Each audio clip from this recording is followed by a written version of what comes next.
NBC Sports, home of Super Bowl 56, welcomes you to the following presentation of the National Football League. Back here on this great day in Cincinnati for the third all-time playoff meeting between these franchises. The Bengals have never won a postseason game here in Paul Brown Stadium. Catherine Tappan, just part of the history they are trying to change here today. Yeah, Mike, just how long has this Bengals playoff drought been? Well, the last time they won in the postseason, Seinfeld was on your TV. Cell phones looked like bricks, and text messaging didn't even exist. And in fact, only 4 active Bengals players were alive the last time this team won a playoff game 31 years ago. Now, Joe Burrow told me this team hasn't even talked about that this week. This is a new team, a new group of guys. But Bengals veteran tight end C.J. Uzomah acknowledged a win would be huge for the city. But for us, it would be another step closer to where we want to be, Super Bowl champs. And head coach Zach Taylor told us the narrative outside the building is that the fans feel the pressure, not the guys in that locker room. We embrace the history of the franchise, but this team has a lot of confidence. And he added, this Bengals team, there is a different feel in meetings and practice. This is a special group, Mike. Both sides have that feel that it's something special, but this city is so behind what they feel is the end to a generation-plus long negative playoff run. And the running back on the last playoff winner in Cincinnati, Ickey Woods, here to fire up the fans. He's still got one shuffle left in him.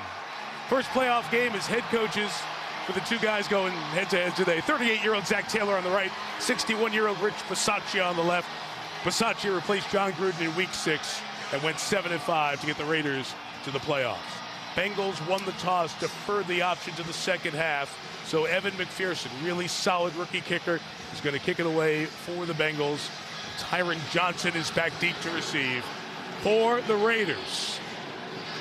It's the longest year in NFL history, but here we are at the games that matter most. 14 teams alive, 13 games ahead. One team gets its hands on the Lombardi Trophy. Off we go on the road to Super Bowl 56. No return by Johnson, and the Raiders will take over at the 25-yard line. Derek Carr's going to be the quarterback. Let's tell you the people around Derek Carr. Josh Jacobs, the running back, at a $132 against the Chargers on Sunday night.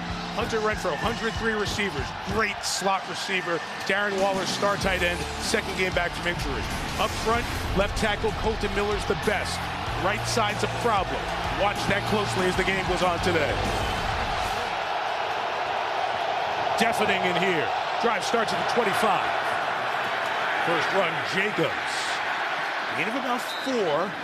Jermaine Pratt, the linebacker, made the tackle. We mentioned Derek Carr, 8th year with the Raiders. Only 3 quarterbacks in league history have started more games before their playoff debut. Remember, when they made the playoffs the last time in 2016, he got injured late in the regular season. You saw the numbers, very good this year, with 5th in the NFL with a career high in passing yards. He got 5 on first down. It's back to Jacobs to the left side. He stumbles forward for 3. 3rd and 2 against that Cincinnati defense that's middle of the pack in the NFL this year. 17th in points allowed. They've got a stud on the edge. Trey Hendrickson, 15 sacks, 4th in the league with Ogunjobi, Reader, and Hubbard. Second-year linebacker Logan Wilson is going to be the signal caller in the middle. They'll be in nickel a lot, of course. All 3 cornerbacks were signed in free agency. And Mike Hilton, 21, he's going to see a lot of Hunter Renfrow. Big matchup in the game today. They split Darren Waller out. They might like this matchup right here.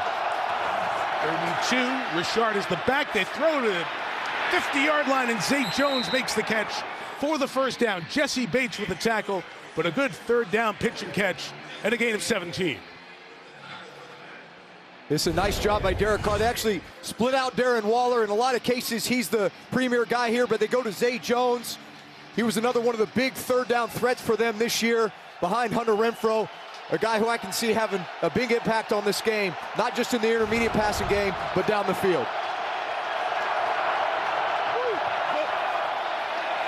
First down for Carr. He'll throw it to Renfrow. A catch to the 45. It's a gain of 5, and as advertised, Mike Hilton, the nickel corner, slot corner, going to see a lot of number 13 in silver and black today. That's really the key for this Raiders offense today is rely on this run game with Josh Jacobs, try to shorten the game in that way, also just continue to dent the defense, and then work the middle of the field with guys like Darren Waller, Hunter Renfrow, and then when you have the big play opportunity down the field with guys like Zay Jones and Bryan Edwards, you cash in. Second down, Jacobs. Looking for space to the right. Couldn't find much. John Simpson, the guard, pulled. Didn't get much of a push. And it's going to be third down and 3. Second time on third down, Jacobs comes out and Jalen Richard comes in. Saw him a lot Sunday night in the win over the Chargers. Mentioned all the personnel for the Raiders.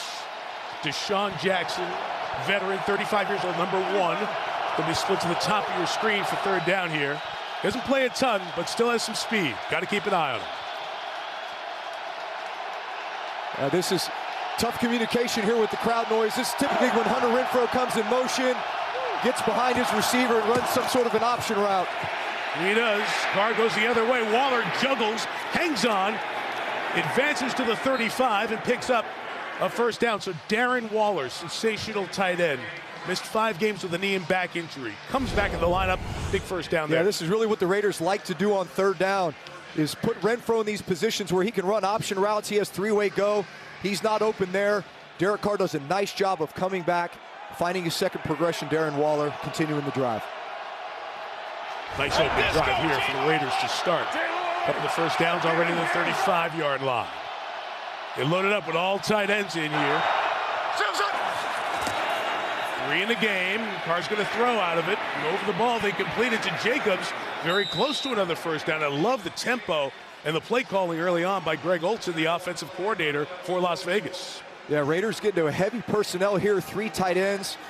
They snap it from under center, which typically in this league, when you're under center, it's a lot of run plays, but they run 4 verticals, clear out the defense. Derek Carr recognizes it right away, gets the ball very quickly to his back, give him a chance to go and get good yardage. Olsen took over the play calling after the head coaching change. Second and short, they're just trying to get the first down, but we have the game's first flag for a false start. Before the snap, false start. Offense, number 83, 5-yard penalty. Still second down. You can hear how loud it is on the field when they open up the mic at Jerome Boger, working his 7th playoff game, veteran referee. Yeah, watch Waller here. He's off the ball. You know, it's always hard for tight ends. You're the furthest guy away from the quarterback, so really hard to hear. In a lot of cases, you're just feeling the tackle move before you move. But it's loud here in Cincinnati. They're excited about this game. Communication's at a premium right now. On 2nd and 5, cut back by Jacobs. Only gains 2, so that penalty may hurt him. Sam Hubbard, who is a Cincinnati kid, Moeller High School in Cincinnati, then Ohio State, now the Bengals. This playoff game means so much to him. He sets up 3rd and 3. Yeah, you're going to see this a lot from Cincinnati. When you get these run downs, like 1st and 2nd down, they like to put 5 defensive linemen covering every offensive lineman in order to stop that run. They did a nice job there. Get him to 3rd and 3. Richard the back. Deshaun Jackson bottom of your screen. Here's this matchup with Renfrow. And Carr looking that way. He scrambles, throws on the run for Renfrow, broken up. Terrific job closing by Mike Hilton. It'll set up a field goal opportunity of about 47 yards.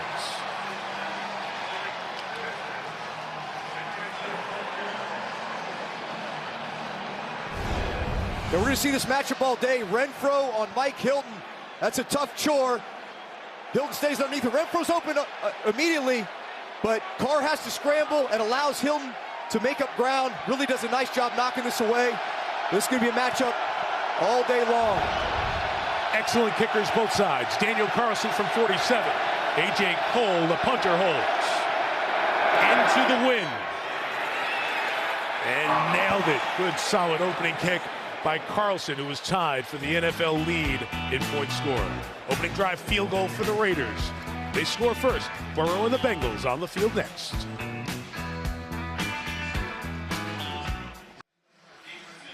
NBC's Wildcard Playoff is brought to you by Mercedes EQ and the all-new, all-electric EQS. By Michelob Ultra, enjoy responsibly. By Royal Caribbean, rise to the vacation. Come seek. And by Microsoft Surface. Celebrations post-game for the Raiders and the Bengals. That cigar with Joe Burrow has become a little bit of a trademark here for Joe Burrow. Stetson Bennett in Alabama winning the national championship followed along. He had it in his mouth on the field of the championship game in college right after it ended. He set a trend. Exactly. So Carlson, who made the big 47-yard field goal against the Chargers last Sunday night, makes one to open the postseason. And now he kicks off to Chris Evans, rookie out of Michigan. Not a lot of kickoff return experience. Picks it up at the 10. And on the move, Evans is stopped at the 24-yard line. Well covered by the Raiders and Markel Lee. So here comes the Cincinnati offense and the players around their star quarterback, Joe Burrow. Of course, all the focus on Jamar Chase, but don't forget Joe Mixon, who had a sensational year, third in the league in yards and attempts. As for the offensive line, like we said with the Raiders, strong on the left side. The right side struggles, especially Isaiah Prince, that right tackle. When he's going to be challenged, you see the Pro Football Focus rank of those players is we're a mile away from Pro Football Focus World Headquarters here in Cincinnati. Here goes Burrow from the 25, first playoff snap. And it's incomplete. Tried to quickly get it to Jamar Chase and get something going, but the Raiders were all over it with Denzel Perryman.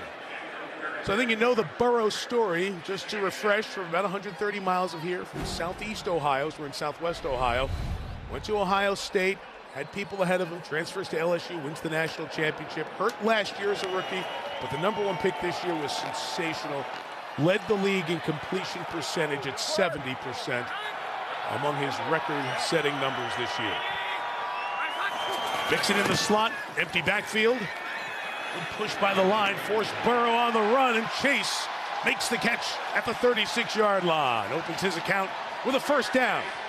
Well, I love the aggressiveness. The Bengals are coming out with 2 consecutive snaps of empty, 5 wide, nobody in the backfield. This shows one of Joe Burrow's great traits, his ability to slide, move in the pocket, buy a little time, and get the ball down the field accurately to his playmakers. This is a matchup we're going to be seeing a lot today. Jamar Chase on Brandon Faison.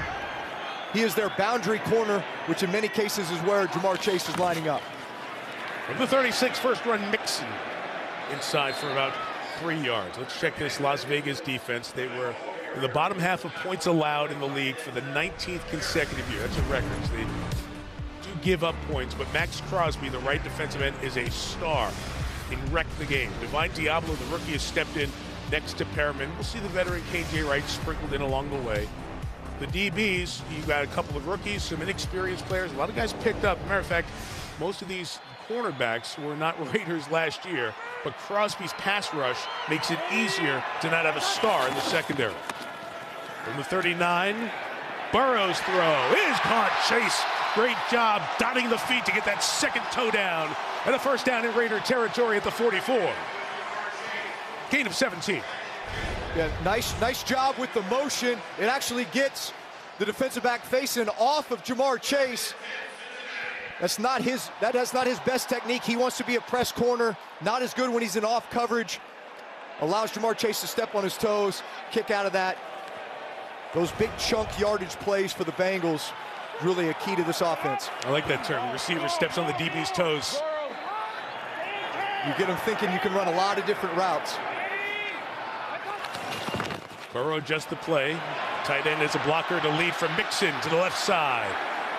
In game 4, Denzel Perryman holding on until Divine Diablo and Trayvon Merritt got over there for the Raiders. Joe Mixon, 3rd in yards, 3rd in attempts, 16 touchdowns this year.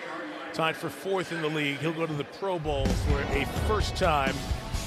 And you mentioned the game with the Raiders and the Bengals in Week 11. He had a huge game in that one, 123 yards. The Raiders took away the passing attack, and they had to turn to Mixon, and they got the job done in the desert. And he did 30 carries. They really rode his back in that game. 2nd and 6, Burrow to Chase. Boy, they are so on the same page. Unbelievable college teammates in 2019.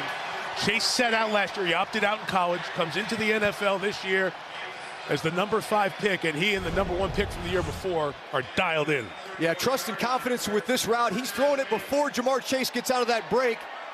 And Jamar Chase is so strong and physical. In fact, talking to some of his former LSU coaches, they used to watch a lot of film on Michael Thomas with the New Orleans Saints, just watching how physical he was at the top of his routes, something Jamar Chase has been working on, doing a very good job with. It's down for the 31, play action. Burrow's going to set up a screen now. Mixon's got a couple of blockers. He's on the move. First and goal for the Bengals at the 10-yard line. Gain of 21 as Mixon out of the backfield. He got 42 this year. Yeah, with every good offense, you got to work in a good screen game. This time to Joe Mixon. Also, when you have a really good pass rush team, great way to slow them down, invite them upfield, get your blockers down the field, get it to a guy like Joe Mixon. What DB wants to tackle this guy in the open space? No, thank you. Touch of the 10, first and goal. Burrow hot in the opening drive. To the corner, and T. Higgins couldn't catch it. He tried to keep his feet in bounds and grab the ball in front of Casey Hayward. Higgins, the second-year man out of Clemson. So you're in the red zone against the Raiders, and you better think you're going to score a touchdown, because the Raiders had a historically bad red zone defense this year. 43 times in, 35 touchdowns allowed. Last, not only this year, but last for the last 30 years. So red zone defense for the Raiders, essential if they want to pull a road upset here in Cincinnati.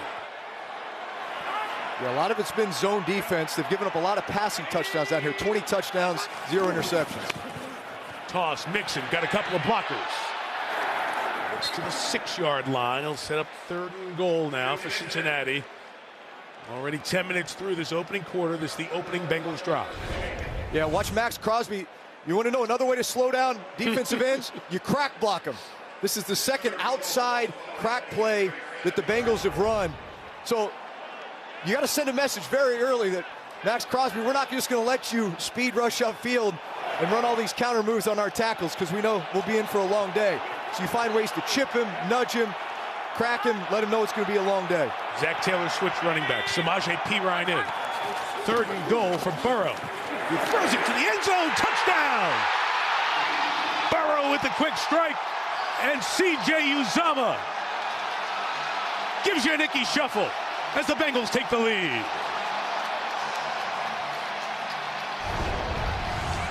Yeah, watch out, Joe Burrow, very quick and decisive. Watch his feet and how quick he gets this ball out. But he's looking at this window right here. Tight window throws down in the red zone. They are at a premium. The ability to get 6 points instead of 3 down here in playoff games. That's why you have a guy like Joe Burrow. The weapons on the outside. Tight window throws down here. Great throw. Rookie Evan McPherson on for the extra point. I'm glad the pressure of the playoffs really shows on Joe Burrow. Opening drive, he came out like it was week 1. Burrow dialed in 5 of 7 on the drive. Finds his tight end, C.J. Uzomah, posted up in the end zone. Gave you a little Nicky shuffle at the back end, gave you a little gritty dance. Give the Bengals the lead.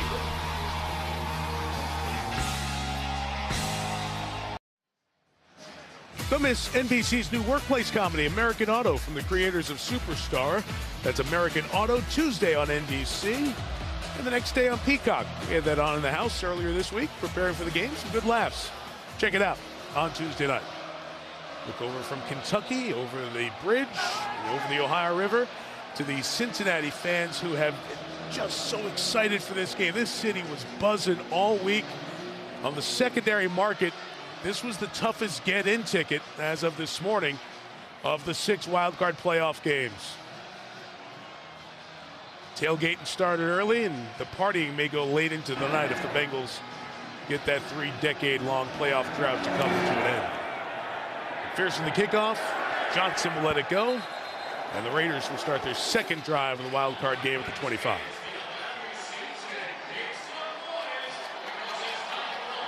Through the Cincinnati defense that the Raiders are facing, this is the defense that, the offense steals the headlines.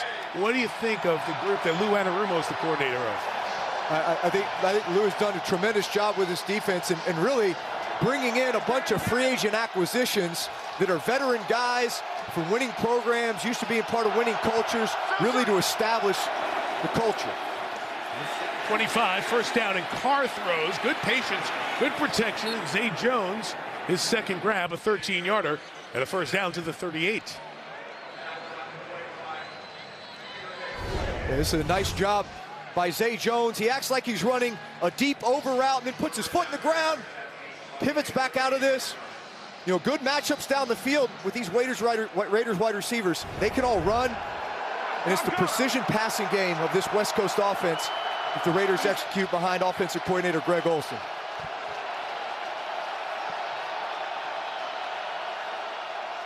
Three tight ends again, and this one is thrown away by Carr. He saw that Brian Edwards was covered and nothing to do. We're talking about this defense and the free agents that was signed to bring in to change the culture here. Look at this. It's Hendrickson, Ogunjobi from Cleveland, Wuzier from Dallas, Hilton from Pittsburgh.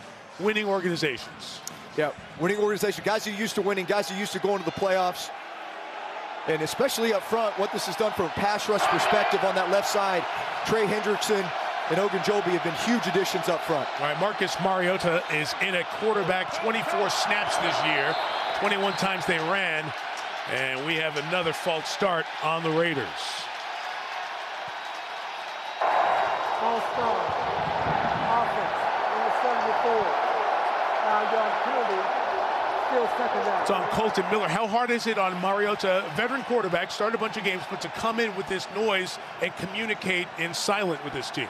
Yeah, obviously they're on the road, so it's going to be silent and gun, and that's typically when Mariota's in, it's exclusively gun, and it's all the read option stuff. So it should be the same between him and Carr. It's really inexcusable. You know, these penalties just become magnified in the playoffs. So Carr's back in at 2nd and 15. Renfro had to make a tough catch by his shoulder, but he makes the most out of it. Just like he has his entire career.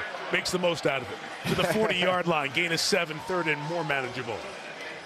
Yeah, that was good for them to get into a third more manageable situation. But here we are, 2 drives in a row. They had a false start by Waller on the first drive that ended up ending that drive. And that might be what happens again here. These are things that need to get cleaned up by the Raiders.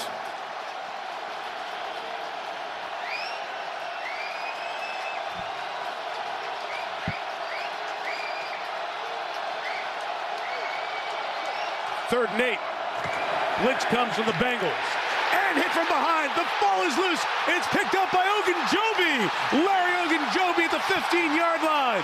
Hendrickson forced it with the pressure off the edge. Ogunjobi scooped it. And the Bengals are in great position.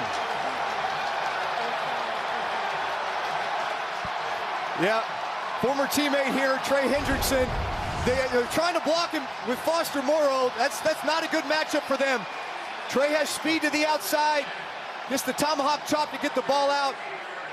He's a guy who, especially on third down, is going to speed rush, generate power, hit you with counter moves. He's got a ton of variety. But, man, when you need a big play, he came up with it for the Bengals right there. Was the tight end single blocking because of the pressure shown by the Bengals?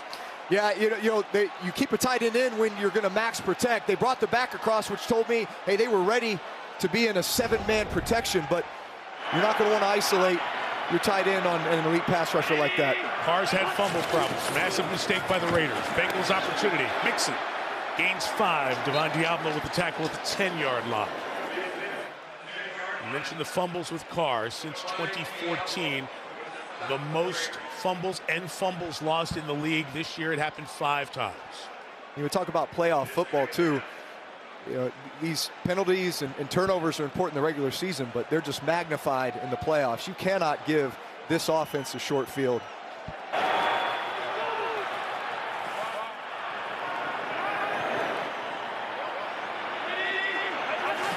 2nd and 5. Boyd comes in motion. The pitch to Mixon. Couldn't get through the blockers, and what a play coming across the field by Max Crosby. 2nd team All-Pro, going to the Pro Bowl.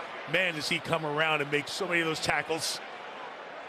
Yeah, sometimes you say, hey, we're just going to run away from the best player. Well, when the guy's got a motor like this, that relentless pursuit, you say, yeah, you may run away from me, but I'm just going to go ahead and run it down.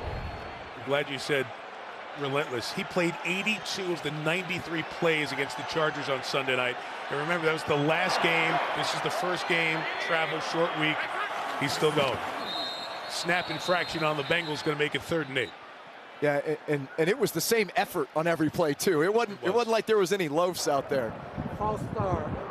Offense, number 77. 5-yard penalty. Still third down. It's unfair to give that to Adeniji. The center was still holding the ball at the end. The rest of the line moved. In any case now, Drew, you have this great opportunity to take over on the fumble at the 15. It's one of those you got to feel on the sideline. We got to get a touchdown out of this down here. Absolutely, especially when you grab that momentum like that, and here you are just having a penalty, put you in a 3rd and long. But you have to love the matchups that you have in this game and the trust and confidence you have in your quarterback Joe Burrow to make good decisions. Get a first down at the 5. Burrow's got nothing. Keeps the play alive, and now we'll just throw it away, and it will be a field goal attempt. And that's a win for the Raiders. If they can get out of here with just 3, that is very big in terms of momentum. Yeah, certainly with the field position that you gave them. That was a really nice job by the defense to get the stop. They'll bring on Evan McPherson. We talked about good kickers both ways in this wild card game. 5th-round pick out of Florida. Usually you wait till the 6th round to think about taking a kicker unless he's special. And Darren Simmons, the special teams coach, told me this week he had exceptional talent in terms of his leg when he saw him down at his pro day in Florida. He's proved it with the Bengals this year, and he knocks it through from 31 yards. The turnover turns into 3.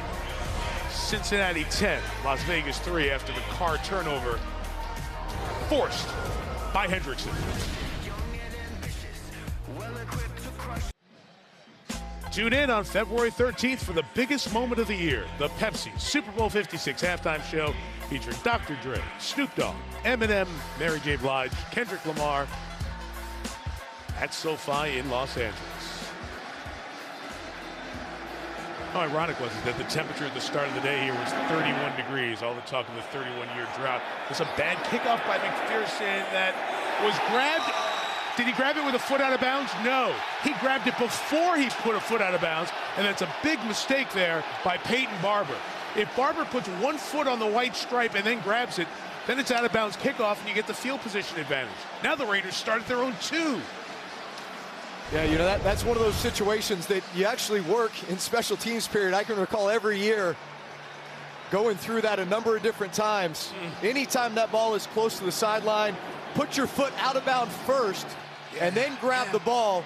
And since you've established yourself out of bounds, you're going to get the ball at the 40 instead. Man, you put yourself in a big hole here sitting at the 2-yard line with this crowd noise. McPherson hit a bad kick, bailed out by an awful mistake by Barber.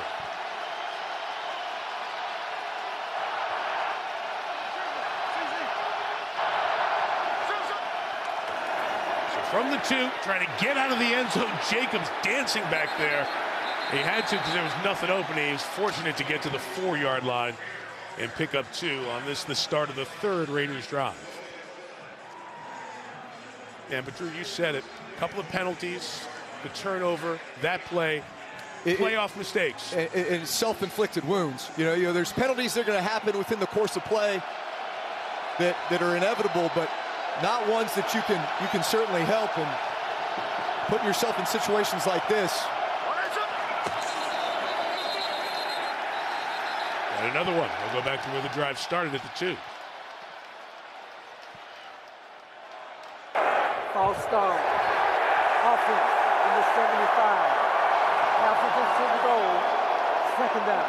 Earlier this week in his weekly press conference, Zach Taylor said he implored the fans, we need the jungle to be loud. Fans have waited a long time, 2015 last home playoff game. We need you. It's a difference, and it's making a difference so far. Yeah, listen, it's tough to go vocal cadence under center when you're tucked down in an opposing team's end zone area because you've got all those fans right behind you in your ear. It is hard to hear.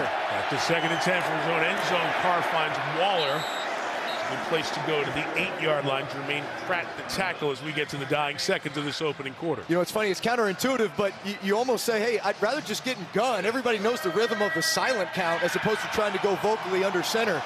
So you notice they go to gun there just to try to get a quick completion, get them into a 3rd manageable. 3rd down coming up as we begin the 2nd quarter. After 1 in Cincinnati, Bengals 10, Raiders 3. The AFC wildcard playoff continues from Ohio after these messages.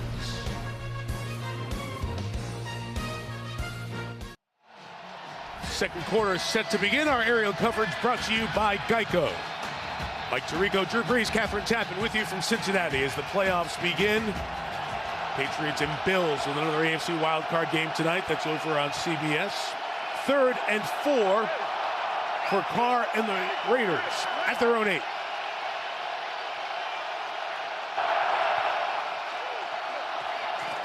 Again, the Bengals bring pressure. Carr in trouble. He's sacked. Won't be a safety. They'll mark him just outside at the half-yard line.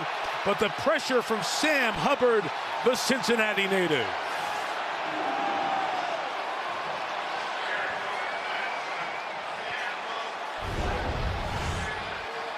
Nice job. Sam Hubbard actually goes off the ball and lines up in a linebacker position. They ran a game that allowed him to stunt. The center gets picked here as he's trying to come around to Hubbard. Really nice blitz design by that Bengals front because they had Hunter Renfrow open. A.J. Cole backed up. Big kick at a good time. Trent Taylor goes back to the 43 with some space for the return. The Bengals will start on the Raiders' side of midfield for the second straight possession. But a huge time for a guy who averaged 50 yards per punt to kick one 54 yards.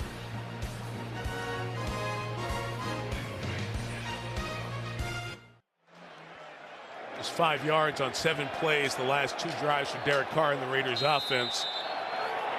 Turnover and then backed up to their own 1. So that means back-to-back Joe Burrow drives start in Raiders territory. This one at the 45. Well, the first thing I notice here is that Max Crosby's not in the game. So I'm thinking as a play caller, you know what, their best pass rusher's out. This is our time to take a shot. Begins with a run with Mixon to the left for 5 yards. Joe takes it to the 40-yard line. Is Crosby. Carl Nassib was in on that tackle as Crosby gets a break for the moment. You know, Nassib is really their run-stopping defensive end. Obviously comes in to spell Crosby, but Crosby rarely comes out of the game. He's such an every-down player. But really, as a play caller, look, these are the moments where you start thinking, all right, while their best pass rusher's out, let's take advantage of that.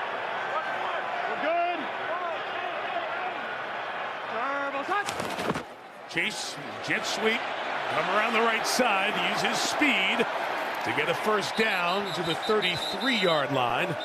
And as the Bengals have picked up 6 first downs in their first 15 plays here this evening.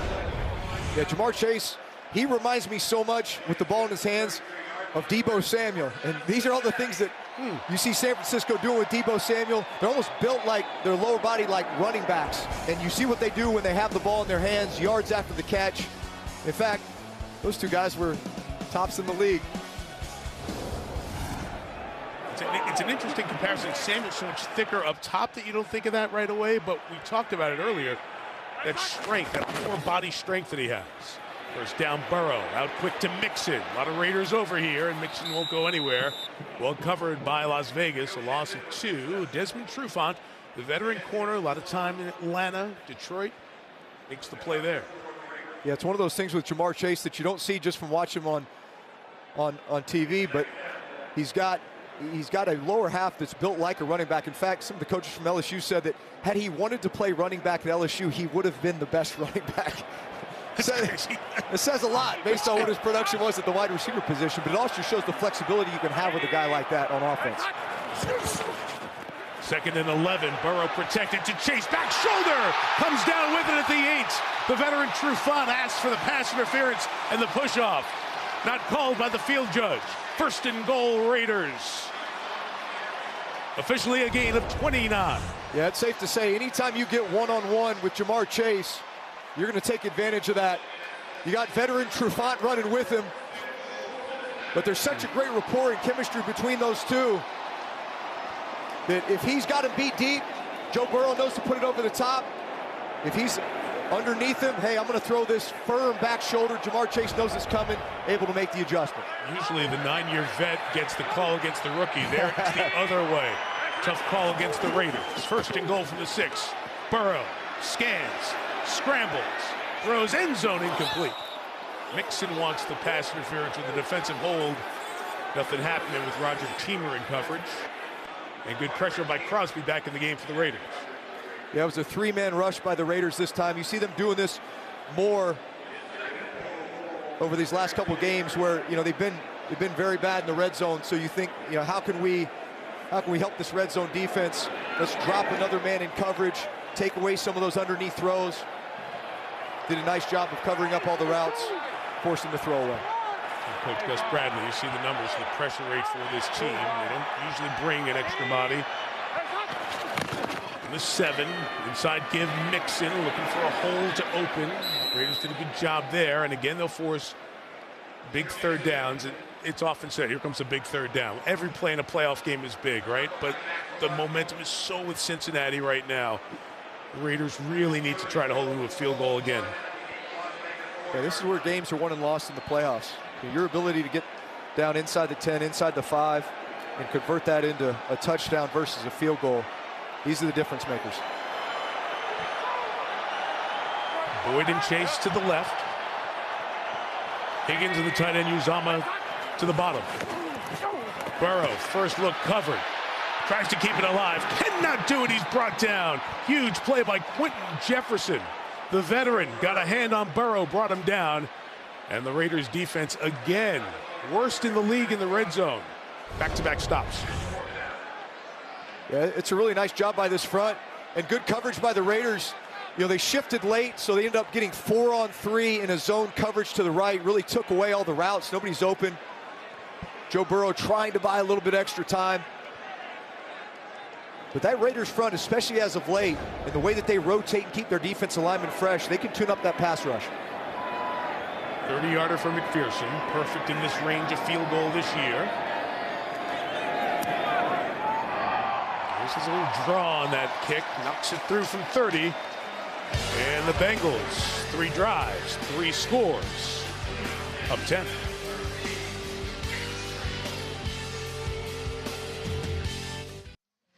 After 5 seasons, 4 Emmy wins, TV's #1 drama, returning for one final chapter. This is Us. New Tuesdays on NBC. Get the tissues ready, right? What a great show that's been. What a great look at the sun setting here in Cincinnati. And it feels like the sun's rising on a new era of Bengals football to a lot of these fans. 38-year-old Zach Taylor in his 3rd year. Started out 0-11. Couldn't imagine in 2019 they'd be in this spot. Returnable kickoff for Tyron Johnson of the Raiders. They need a big play. And Johnson accelerates near the 40-yard line. That is good field position at a desperately needed time. Well, the game's been up and down. So is the season for Rich Bisaccia and the entire Raider organization. I think you know the story, but go back. They were a first-place team at the end of September. 3-0 to start, some wild finishes with Baltimore and Pittsburgh and Miami. And then changes, the turmoil, John Gruden out as coach. The average margin of defeat was 17. They were 3-7. But what fortitude coming back the last 4 here. All chips are pushed in. The Raiders cashed. And they made it to the playoffs. First down run, Jacobs open space. Shoulders down to the 47-yard line. A first down run for Jacobs of 14. I love that opening play there. You have to feed Josh Jacobs as much as you can in this game. I know things have not gone the way that you wanted to start this game. Penalties have killed drives. Gotten to 3rd and longs, which has allowed the Bengals to tune up that pass rush. That is what's going to neutralize this defensive front and really help out your offensive line, your ability to run the football. We're good. Push it. Hey, 33.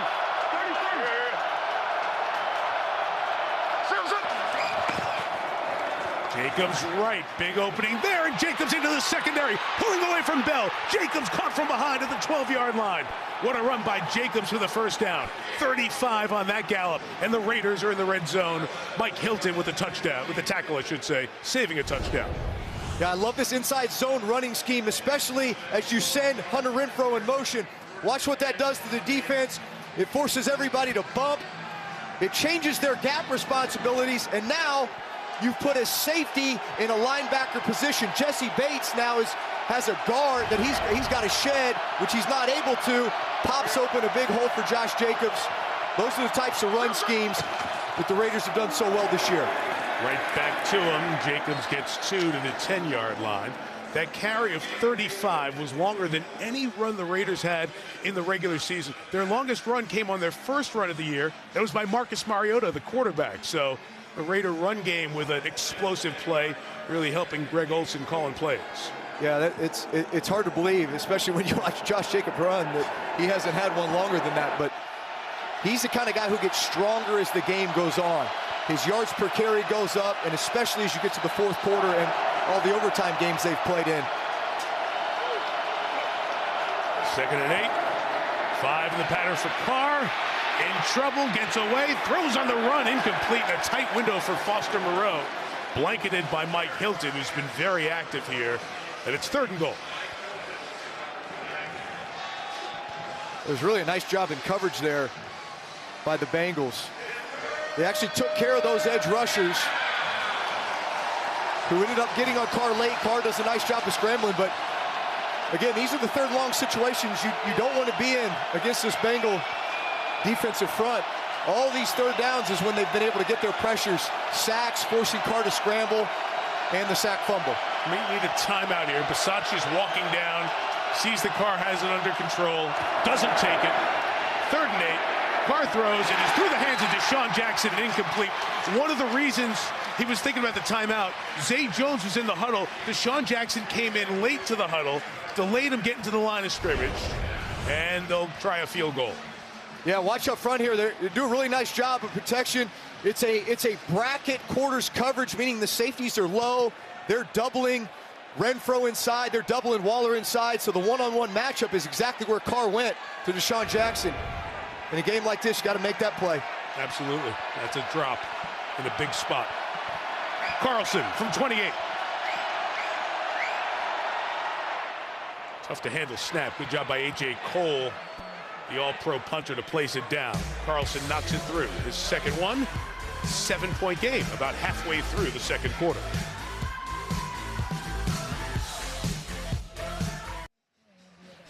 Getting closer, 2.5 weeks away to the Winter Olympics here on NBC. All the big stars, Michaela Schifrin, Nathan Chen, Chloe Kim, Shaun White, the U.S. women's hockey team, all try to win gold in Beijing. We'll have it all for you on NBC and Peacock. Cincinnati on this Saturday evening, 13-6. That 35-yard kickoff return was very big for the Raiders. Tyron Johnson gave him some field position. The runs by Jacobs were effective. Look at that big 35-yarder. And the Carlson field goal, and the ball falling off the tee with this breeze. It's about 10 miles an hour. Started the day with a 31-degree temperature at kickoff. Still around there now. That breeze makes it feel like it is around 20 degrees. No precipitation. It is dry. They're expecting a little bit of precipitation here tomorrow. Big winter storm coming through. They're trying to kick away from Chris Evans, who let it go through his hands, muffed it, picked it up with one hand, and takes it to the 18. A little bit of that kickoff return inexperience of Evans. Here's Catherine Tappan. And there you see Joe Burrow. Well, he was raised in nearby Athens, Ohio. The small town is about a 2.5-hour drive east of Cincinnati, and it's nearly equidistant to Cleveland and Pittsburgh. So NFL fandom is split. But Joe's father, Jimmy, told me there's a lot of long-standing Steelers and Browns fans in Athens, but they've turned and they cheer for Joe. You see a lot more Bengals flags, especially in our neighborhood. Now, there are a few watch parties in Athens tonight, but Burrow's family is right here at Paul Brown Stadium, Mike. His dad was a coach and explained some of the great cerebral qualities he has. Throws here on first down, complete to C.J. Uzomah to the 23-yard line. So he was Mr. Football in the state of Ohio in 2014, and then 7 years later, they named the stadium after him. Joe Burrow Stadium. Look, if you win the Heisman, nobody's going to top it. They may equal it. Nobody's going to top it. So we'll give you the stadium when you're in your 20s. Hey, well deserved. I came up a little short. They didn't. My high school didn't name it after me. Well, you got players rolling through Austin Westlake High School in Texas there, but that's right. It's a factor. We can make a call or a donation, see if they'll do that for you. Nixon, 2nd and 5. Trying to get to the edge. Chase was there. It's a 3-yard gain. You know, what's interesting, we talk about Burrow and his youth at this point. He's 25 years old. he's older than Lamar Jackson and Daniel Jones and Sam Darnold, Kyler Murray, those other young guys in the NFL. So although he's only a couple of years in the league, he is a little bit older.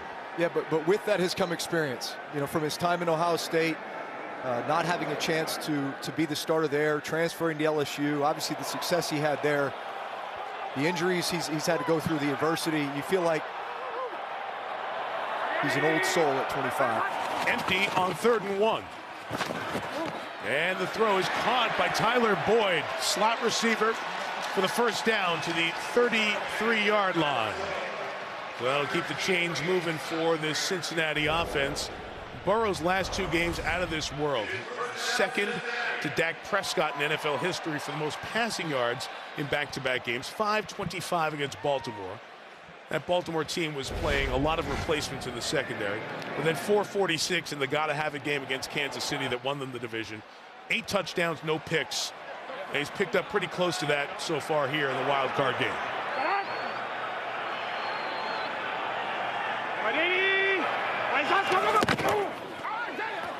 Inside run is blown up there. It'll be a loss of a yard. Is Damian Square, who's playing because of Darius Philon's injury. We have not mentioned that yet for the Raiders, but if you watch the Sunday night game, Philon was such a big factor in the interior. He hurt his knee. He is out here for the postseason, so the veteran Square is seeing more time. Yeah, can't say enough about that defensive line coach, Rod Marinelli, and the way he gets the defensive line playing. That's a relentless bunch. They keep them rotating, keep them fresh. 2nd and 11 for Burrow. Intermediate throw caught by Uzama, having a big first half. Dropped in perfectly to the 40-yard line. First down, Cincinnati.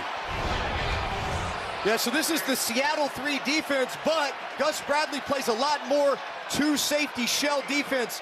Joe Burrow recognizes it, sees his tight end, watch this tight window throw, getting this ball up and down to C.J. Uzama right off the helmet.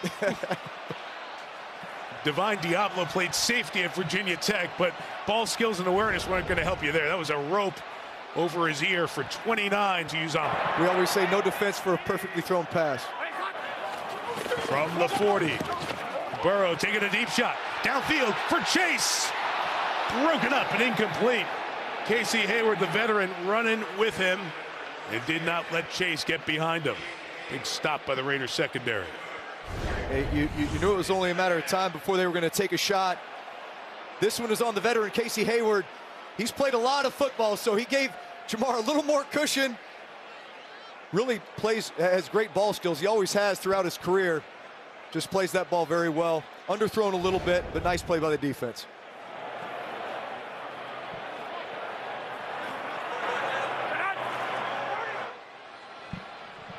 Chris Evans, the rookie from Michigan, is the running back here, and he'll take the carry and take it for 9 yards to the 31.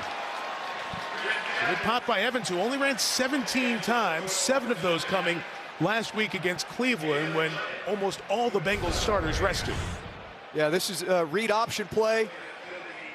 Actually, Joe Burrow reading the defensive end, Max Crosby. Nice job of that left side of the offensive line, which is really the strength of this Bengal offensive line. Blowing up in a nice hole for Chris Evans. So all of a sudden, at 2nd and 10, Zach Taylor's calling 3rd and 1. Last 3rd and 1, they went empty with no backs. Here it's Mixon. He's releasing to catch it. Inside for Boyd, it's incomplete. Broken up by Nate Hobbs, the rookie out of Illinois.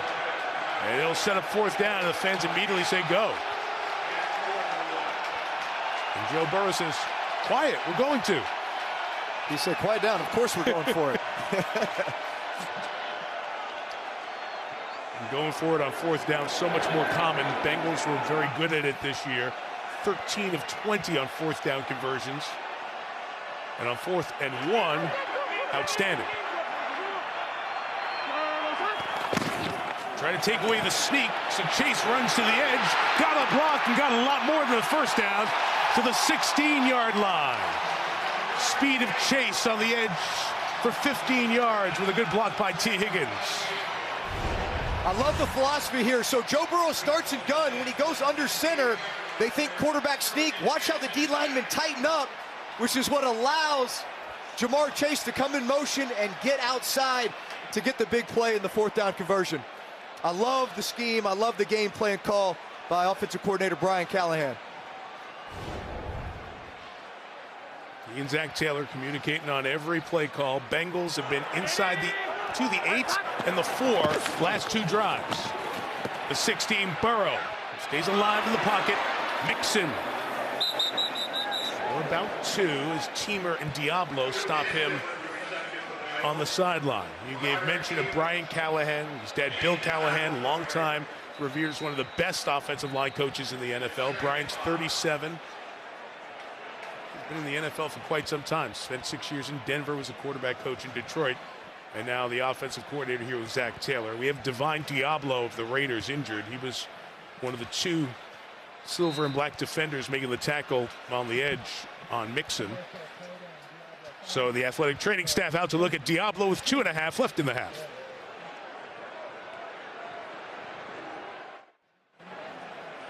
This is kind of a picture of the first half. Bengals offense in the red zone against the Raiders. This is their 3rd time in this quarter. All 4 drives have taken Cincinnati down into the red area against Las Vegas. Divine Diablo walked off under his own power with the athletic training staff.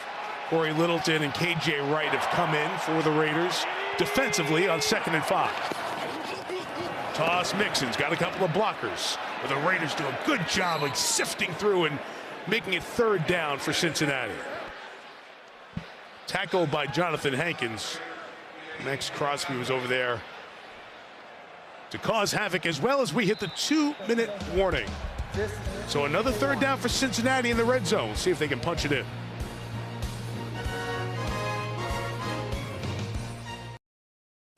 Coming up on the Toyota Halftime, Maria, Coach, and Chris. Joe Burrow looking like Joe Cool in his first playoff game. And Raiders trying to block a defensive end with a tight end. All right, we'll keep it cool. Back to you, Mike. All right, guys, thank you. That key play led to Burrow and the Bengals getting good field position, but only a field goal out of that, which has been part of the story. We mentioned Joe, and we talked to you about his high school success. His dad here in the stands watching. There's Jimmy Burrow, a former coach in the college game. He coached his son as well, so he's got great feel for the game. 3rd and 4 coming up here for the Bengals. 5 in the pattern. Burrow tries to keep it alive, scrambles, throws it back in the end zone, but was he out of bounds first, or is it a touchdown? I think he was out of bounds. They're discussing it. Caught in the back by Boyd. Conversation on the sideline here for the moment. No signal yet. Jerome Boger, the referees, over here on the sideline. As they are in conversation, was he out when he threw? The result of the play, touchdown. Touchdown! And it certainly will get closer inspection. And Tyler Boyd goes up to celebrate in any case. Let's see. Yep, that's fine. He was hanging in the air. What a job by Burrow to keep that alive and get it to Boyd in the back of the end zone.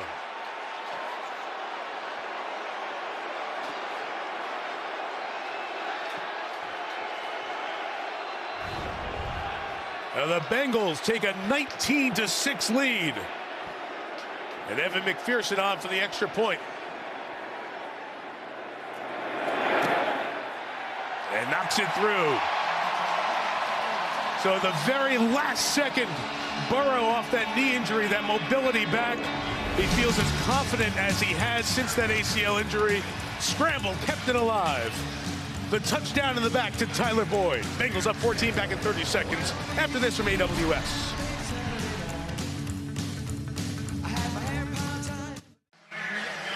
Well, a play like that is why Cincinnati is calling Joe Burrow our guy and Mr. Cincinnati. What a play, keeping that one alive to find Boyd for the touchdown on the back line, 20-6. Yeah, it really, Raiders defense has played well down there in the red zone. They're doing some different things. They're dropping 8. They're mixing up the coverages. On that last one, they dropped 8. Crosby did a nice job getting pressure, but Joe Burrow. Aaron Johnson, no room to run. He's taken down back at the 20-yard line. This NFC NBC Wildcard Playoff game is brought to you by U.S. Bank. We'll get there together. By the Samsung Galaxy Z Fold 3 5G and Z Flip 3 5G. And by Hyundai. And in this town, when you're somebody, at Jeff Ruby's Steakhouse, they name a steak after you. That one's after Joe Burrow on the right. Well, you got to watch out for those pinchers right there. Those will get you. But yeah, I'm going for the crawfish there. A little Cajun feel right. The one on the left, by the way, is Steak Collinsworth, named after our pal Chris Collinsworth, another one of the Bengals legends. Raiders got to get something going. Big drive here. Carr throws. It is dropped by Brian Edwards and incomplete. Minute 39, all timeouts for the Raiders. Knowing the Bengals get the ball to start the second half. Dangerous spot here because the Raiders defense has not stopped Cincinnati at all. Really important that they can get something going here, at least get a few first downs, try to go down and get points. You have to think about Waller and Renfro in these situations. Work in the middle of the field. You're probably going to get a lot of shell coverage. That's where the holes in the defense are. There's an underneath throw, caught by Renfro, pulled down harshly, gain of 7. Logan Wilson drags him down. It's third down, spinning clock under 90 seconds. Just glad to see Renfro's okay after that. A little confusion here. Deshaun Jackson coming in, Zay Jones out. Raiders are going to huddle.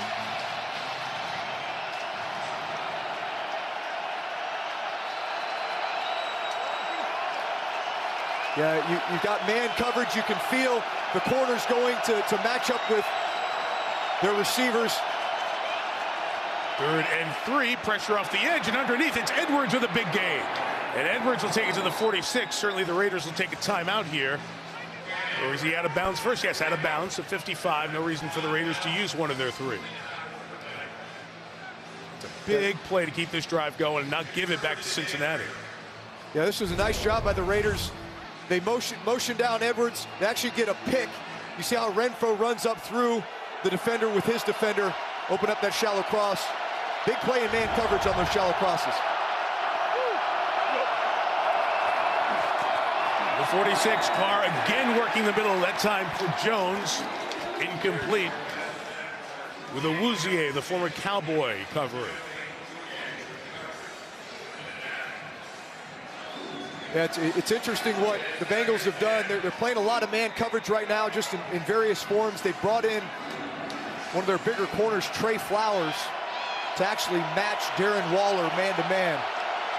He's actually been open 2 plays in a row. Let's see if they go back to that.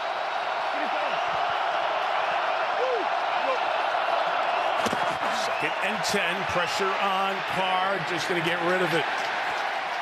Sam Hubbard with the pressure. There was no Trey Hendrickson in on that snap, but Hubbard, who's had a good first half, brought the heat. Yeah, this right side of the line has really struggled. This is just a simple game, a TE. Tackle goes upfield and comes inside. Alex Leatherwood, the right guard, really struggled this year. Wasn't able to pick that up.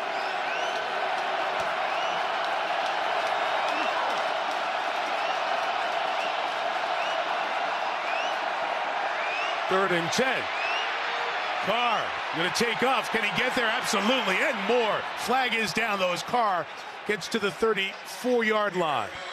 Carr down, flag down in the secondary, and it's going to be a hold on the Bengals. So the gain will stand. During the run, holding, defense, number 20. 5-yard penalty as it is in the play. First down. Yeah, how do you cover Renfro? Well, you hold him. Mike Hilton has a tough job today. He's got to run all over the field with him, fight through picks in order to get it. Just hooked his hip there. So 37 seconds left. Raiders been able to get down here and preserve all 3 timeouts. So all options open for Carr. Again, huge drive for the Raiders, with the Bengals getting the ball to start the second half. 29, try to get it out to Jalen Richard. They do. He'll gain 4 to the 25. And Rich Bisaccia will take the first of the 3 timeouts. 31 to go. Second and a long 5 coming up for Derek Carr and the Raiders in 30 seconds.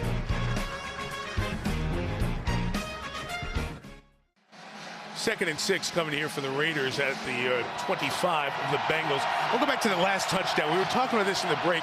I stopped calling the play. We all stopped. The Raiders stopped. I want you to listen to the play. Listen for the whistle as Burrow is just about to throw. Right there it comes. I don't know if it made a difference in the play, but it was certainly an erroneous whistle. Terry, anything replay could have cleaned up, by the way, on that play? No, replay, that is not a reviewable play. Once they've ruled him out of bounds, it's over. They also can't fix the erroneous whistle. What they should have done, because it was an erroneous whistle, was actually replay the down because it was a loose ball in flight. That's why there was so much conversation. Right. They can't have a touchdown on that play by rule.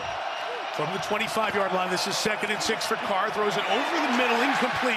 Tried to get Waller, and he was open too. It'll set up 3rd down and 6 here with 27 seconds left. Yeah, that's a full blitz cover 0 look. So they've got one more than they can block. So it's just a full slide protection. Hubbard's going to come free. Carr has to get the ball out. So that's just one as a receiver. A little bit of a sense of urgency. Get your head around a little bit faster. Be ready for the ball. The coordinators calling plays, 3rd and 6. So it's play clock here. Yeah, it's another, it looks like a full blitz look. We'll see if they bring it or drop out. Timeout called. Raiders got the timeout. Officials coming in from the top, and he will say to Boger, I got the timeout before the snap.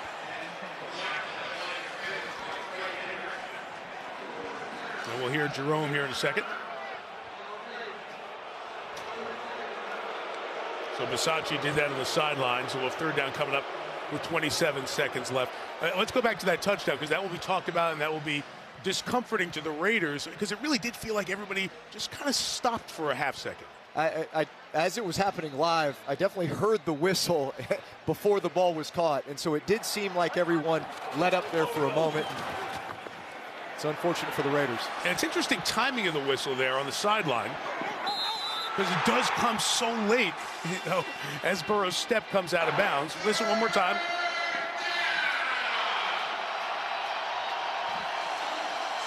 And that lengthy conversation continued before Boger said touchdown. And obviously the Nats sound and replay is not something that sinks together to look at it. Here's 3rd down, linebacker out on Jalen Richard is at the bottom of the screen. Marcus Bailey's covering him. And Carr goes that way, but it's Waller with the catch for the 1st down. Out of bounds for the Raiders at the 14-yard line. 23 seconds and a timeout remaining. Yeah, we talked about this matchup earlier in this drive. They bring in Trey Flowers. It's dime. He's a big corner who they feel can match up with Darren Waller, but really nice move to the line of scrimmage by Waller. And if they're going to play more man, I think that's a matchup you like on this drive. All right, Drew, what are we thinking here now with 1 timeout and 23 seconds left as a quarterback and a play caller? Well, with the timeout, that gives you access to the entire offense. You can run the ball here if you want. You can throw a screen. You can throw something to the middle of the field. Really, the objective will be to get down inside the 7-yard line, call your timeout, and then just take a bunch of shots at the end zone. Boy, no delay of game called. Off just in time. Carr throws it incomplete as Richard got knocked down. The Raiders got to get the plays in here soon. And that's 3 times on this drive. They were at the dying second of the play clock and weren't really ready. Inexcusable at this point in the game. Yeah, you really want to think tempo. You know what you're getting defensively. They've been playing dime defense. That was a snap of nickel. They stay in nickel here, so they've got 5 DBs, 2 linebackers. But again, you have the full access within the offense. Try to get the ball to the middle of the field. And he throws there to Zay Jones, who comes down with it for a touchdown. A huge play for the Raiders as Zay Jones was in coverage. Eli Apple was there, and Jones pulls it in. The 5th-year man with a touchdown to make it a 20-12 game with 13 seconds left. Yeah, I love the route concept here. It's going to be a double post. Watch where Derek Carr's eyes are. It's right on that strong safety. He's making sure that the strong safety grabs Hunter Renfrow as the inside receiver, which isolates Zay Jones. You just tell that receiver, make sure you cross the DB's face. He does a great job of it, makes the contested catch. Really nice execution all the way around. A great strong catch, too. Apple got his arm up in there. Extra point is good from Carlson. 7-point game with 13 seconds left. And I promise we'll be back in 30 seconds.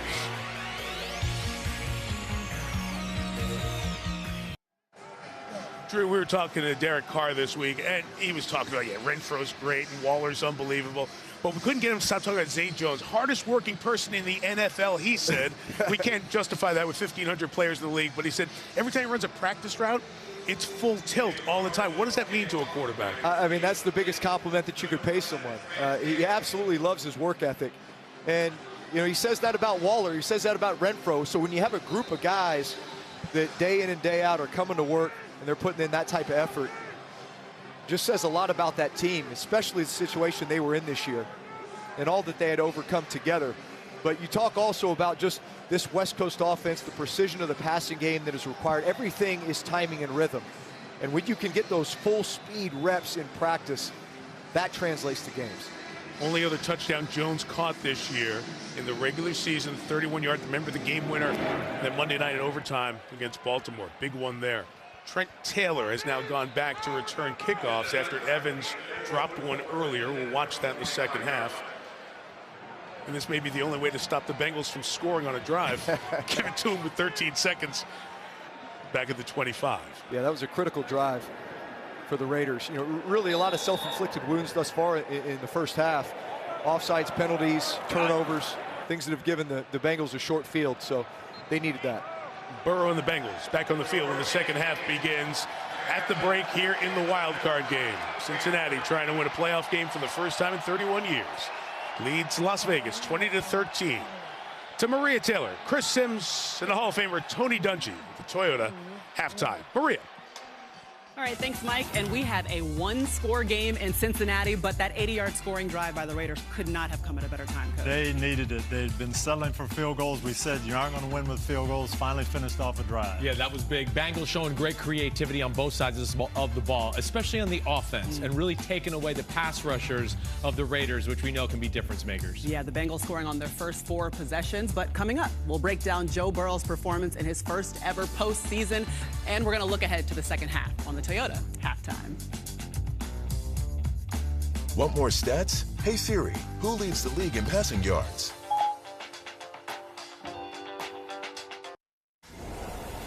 Today's first half highlights are brought to you by Chevrolet. 14 teams alive, 13 games ahead. One team gets its hands on the Lombardi Trophy. Off we go. Burrow with the quick strike. C.J. Uzama gives you a Nicky Shuffle. Hit from behind. The ball is loose. It's picked up by Ogunjobi. Back shoulder. Comes down with it. Big opening there. And Jacobs into the secondary. Throws it back in the end zone. Touchdown. Zay Jones comes down with it for a touchdown. Chevrolet. Find new roads. Good plays, a little controversy. Welcome to the playoffs. Cincinnati leading Las Vegas 20-13. Joe Burrow with 146. He had 148 in the game out in the desert in week 11 that the Bengals won. Derek Carr on the 1s and 2s, 12 of 21 for $121 in his playoff debut. Jamar Chase, 6 touches, all move the chains. 87 yards for the rookie. And the Bengals trying to end that long drought, which is 8 games of the playoff loss. They've led in 7 of them, including that game in here in the 2015 playoffs against Pittsburgh. They had a lead late. So each team scored 10 in the second quarter, and now Derek Carr will wait and watch, see if his Raiders defense can stop Joe Burrow. The 4 full drives, if you exclude the drive at the end where they took a knee, the Bengals have scored. Touchdown, field goal, touchdown. This is the 4-5 game in the AFC, so we're going to have to wait for that Buffalo-New England game coming up later tonight, and then the game on Sunday night with Al, Chris, and Michelle with Kansas City and Pittsburgh to get a sense of who the winner will advance to play in the divisional playoffs next weekend.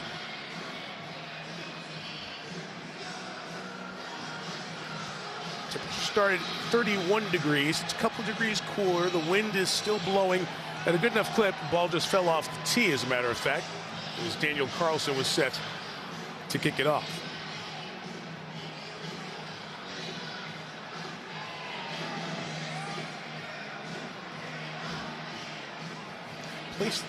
place that finger very lightly there. As he brings Trayvon Morgan there. Just in case it's going to blow off with the wind. Second half underway here in Cincinnati. Chris Evans kicking into this wind. Had to wait for it at the 9. Tries to get to the edge where he has some blocking, and Evans a nice return here to the 36-yard line. Good start for Cincinnati as we go down to Catherine Tappan. Well, Mike, Zach Taylor had a very calm demeanor at halftime, and he said his priorities for the second half are to win those turnover battles and finish the touchdowns in the red zone, not settle for field goals.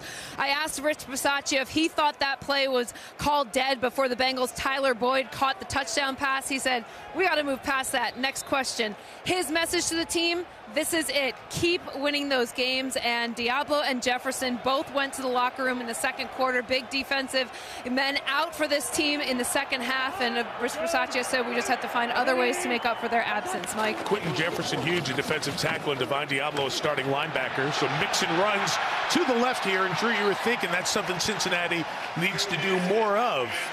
Establish a run here in the second half. Yeah, they weren't really as effective in the first half as I thought they would be. They were having a lot of success in the passing game with the screen game. But watch this, right off the bat, they're going to pull guards, gap scheme, very specific run scheme, really to get things started. I think we're really going to see a heavy dose of Joe Mixon in this second half, in addition to some of these big play opportunities. And if Quentin Jefferson's done for the game, that's huge, because now you're out Philon, who was injured last week, and Quentin Jefferson, so you're really light on the rotation inside. Burrow over the middle, caught by Chase. So that'll be a non-first down on a touch for Chase, which has been rare here tonight. It's a gain of 4. Yeah, you know, not all quarterbacks love empty formation. In other words, 5 wide receivers, no backs in the backfield. That's something that Joe Burrow does very well. He sees very well. Typically, you got to be really alert for pressure coming off each edge. But your knowledge of where to go with the football, getting it out of your hands quickly, you see Joe Burrow getting a lot of completions in empty. Under center, now play action, and he'll throw it over the middle again. It's complete. It's a first down. It's Uzama inside the 45 to the 42-yard line. Good game here for Uzama, the tight end tonight. 4th catch for 50 yards and a touchdown. Yeah, speaking of big plays, I think they missed one. Watch Tyler Boyd right here. Play action, you pull the guard. What does that do? It brings the linebackers up. You had Tyler Boyd running on all-go special. This special seam is what we call it. Could have been a big play for him there. Is that why you jumped? That is why I jumped. That's why my voice went up, because I saw you jump and you saw it. I ran the play action, I said, here comes all-go special. Toss Mixon on the edge. Has a couple of blockers pulling with him and gets to the 36-yard line. It was only my favorite play, Mike. So, I know. I mean, it's part of my DNA. I can smell it coming. Well, we did bring a ball up to the booth for you. I thought you were going to pick it up and throw it to him. What's it like in these playoff games for quarterbacks, especially your first one, like Burrow? Is it just another game? I mean, you can't just say it's just another game, but typically teams come out, and I find that they're a little bit tighter. You know, it's, hey, we can't make mistakes because mistakes are magnified. It usually takes you a little while to get into it. I wouldn't say that's been the case for these guys, though. No, they've looked good from the start. Chase again to the 28-yard line. And taking the worst of that was Brandon Faison, and the corner is injured. And the Bengals athletic training staff is going to go right there to make sure Faison doesn't make any movements that can do further damage until the Raiders staff gets over there. They're out to look at the 4th-year corner Faison.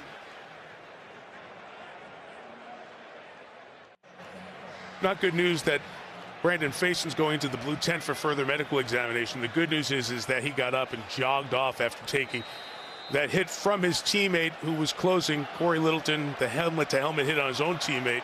Already without 2 starters in Diablo and Jefferson. Now a 3rd in the blue tent, so it's getting tougher for the Raiders.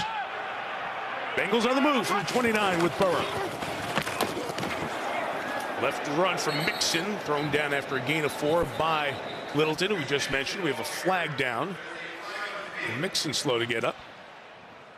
The Cincinnati team very good in terms of taking few penalties. Illegal for most for the offense. If up is 7 men on the line of scrimmage. 5-yard penalty, replay, first down. And there's only the 3rd penalty, all procedural 5-yarders on the Bengals here tonight. they had the fewest penalty yards of any team in the NFL. And only 4 penalties per game on Zach Taylor's team. First and 15, Samaje Perine, who was Mixon's teammate at Oklahoma, is the back. Burrow flushed by Crosby and throws incomplete as Perine was covered. And nice job by the Raiders defense. Yeah, nice job by Joe Burrow avoiding there, but man, Max Crosby, if you leave this guy one-on-one with any kind of space, watch his variety of rush moves. Here, he's able to get Prince inside. Nice job by Joe Burrow making a miss, but talk about being disruptive in the pass game. If you don't have a plan for this guy, he can wreck your day. Second team All-Pro, going to the Pro Bowl. 3rd year out of Eastern Michigan. Second and 15. Burrow shot down the field for Chase. Got those feet down and inbounds. There is a flag down, but it's caught by Chase. And he's inside the 10 to the 6-yard line. And a flag down by the quarterback as well. And Crosby is pleading his case to the collection of officials in conversation. And Vegas have had, let's see. We'll wait to see what the call is here. Looked like they were trying to get their personnel straight. The question was, did Bisaccia get a timeout before that? We have officials from different crews here, but 2 of the crew are from Boger. There you see the timeout call was coming from Casey Hayward, who recognized something was amiss.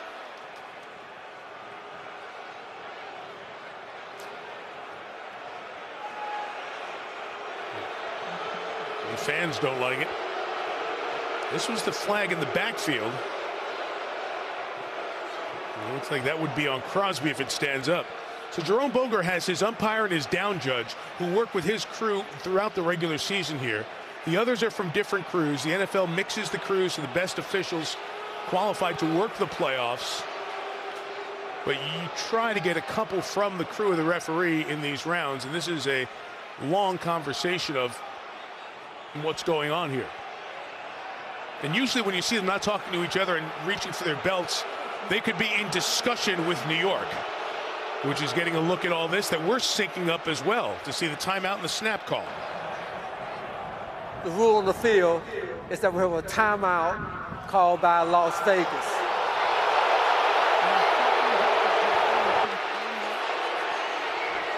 I think Jerome was going to say more, and then he moved. He's like, enough. So here's the sync, side by side, the timeout call and the snap. As that player at the top there was running off the field as well. So Hayward saw that he had 12 on the field, tried to throw or try to get the timeout on his own. The flag was thrown because he didn't get off the field. Chase caught the ball. Crosby could have had a roughing the passer. There is no roughing the pass on the play. The contact was incidental. But none of it happened. They got First the timeout. First time half, charged to Las Vegas. There's the 12. Yeah, this actually really heads-up play by Casey Hayward. Understands they're trying to get a quick snap. You got 12 on the field. You know they're going to have a free play. It's just a headsy play by a veteran player. And Zach Taylor is furious. You see a couple of officials who are wearing outdoor jackets talking with Zach Taylor, and you saw one before with Rich Bisaccia. There are 5 alternate officials for the playoff games to cover in case anyone gets hurt, or in COVID times, obviously, as Faison walks off the field here now. But back to those officials for a second. They are over there on the sideline to help communicate with the head coach quickly, so they don't have to have the referee come over every time for explanations. John Hussey is one of the alternates who was on the side talking to Rich Bisaccia. So you see the others over there in conversation.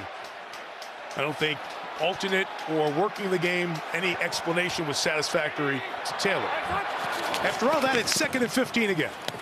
And Burrow will take another shot downfield for Higgins, who was battling with Hayward. It's incomplete. We'll set up 3rd down here. Yeah, he liked his matchup outside. Casey Hayward, who's a smart player, he's off. but he likes that size advantage that he has with T. Higgins. They've made a bunch of these plays this year. Just overthrew it just a tad. So now you're here at 3rd and 15. You know your kicker's got a big leg, but it'd be nice to get him a little bit more yardage. Probably thinking more, just get some positive yards here to get him closer for a field goal. Higgins has not caught a ball yet. Field goal from here would be 52 yards, so they go to Chase, getting the blocks from Uzama and Pirine, but a good play by Nate Hobbs to take down Chase at the 25. The field goal attempt will be 43 for the rookie McPherson. Yeah, this is just another way to throw a screen. You're basically getting the ball into Jamar Chase's hands really quickly while you have these blockers out front. So they're kind of slow playing these blocks, making sure the receiver catches the ball first, and then finding their man, seeing if you can split one of these and get the first down. But nonetheless, just a good chunk to get a shorter field goal. And just swirling a little bit off the right hash. He draws the ball from 43. Perfect.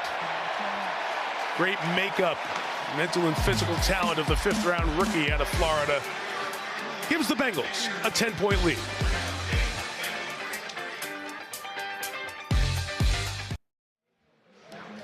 NBC's new Tuesday comedy, Grand Crew, has critics raving. It's endearing and hilarious.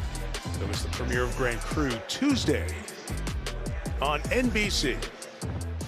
Cincinnati shining bright on this Saturday night as the playoffs begin. This cool night, just frigid cold. Be single digits in Buffalo when the Bills and the Patriots play Game 2 of Super Wild Card Weekend. 2 today, 3 tomorrow, including the Sunday nighter of Kansas City and Pittsburgh, and then a playoff game on Monday night. Raiders will take over at the 25. We take a look at the Walmart Plus 4K Skycam. What do you have for us, Drew? Yeah, this has been the real difference in this game for the Cincinnati defense. These edge rushers, Hubbard and Hendrickson, and all these plays coming on 3rd down, forcing Derek Carr to scramble and be off schedule.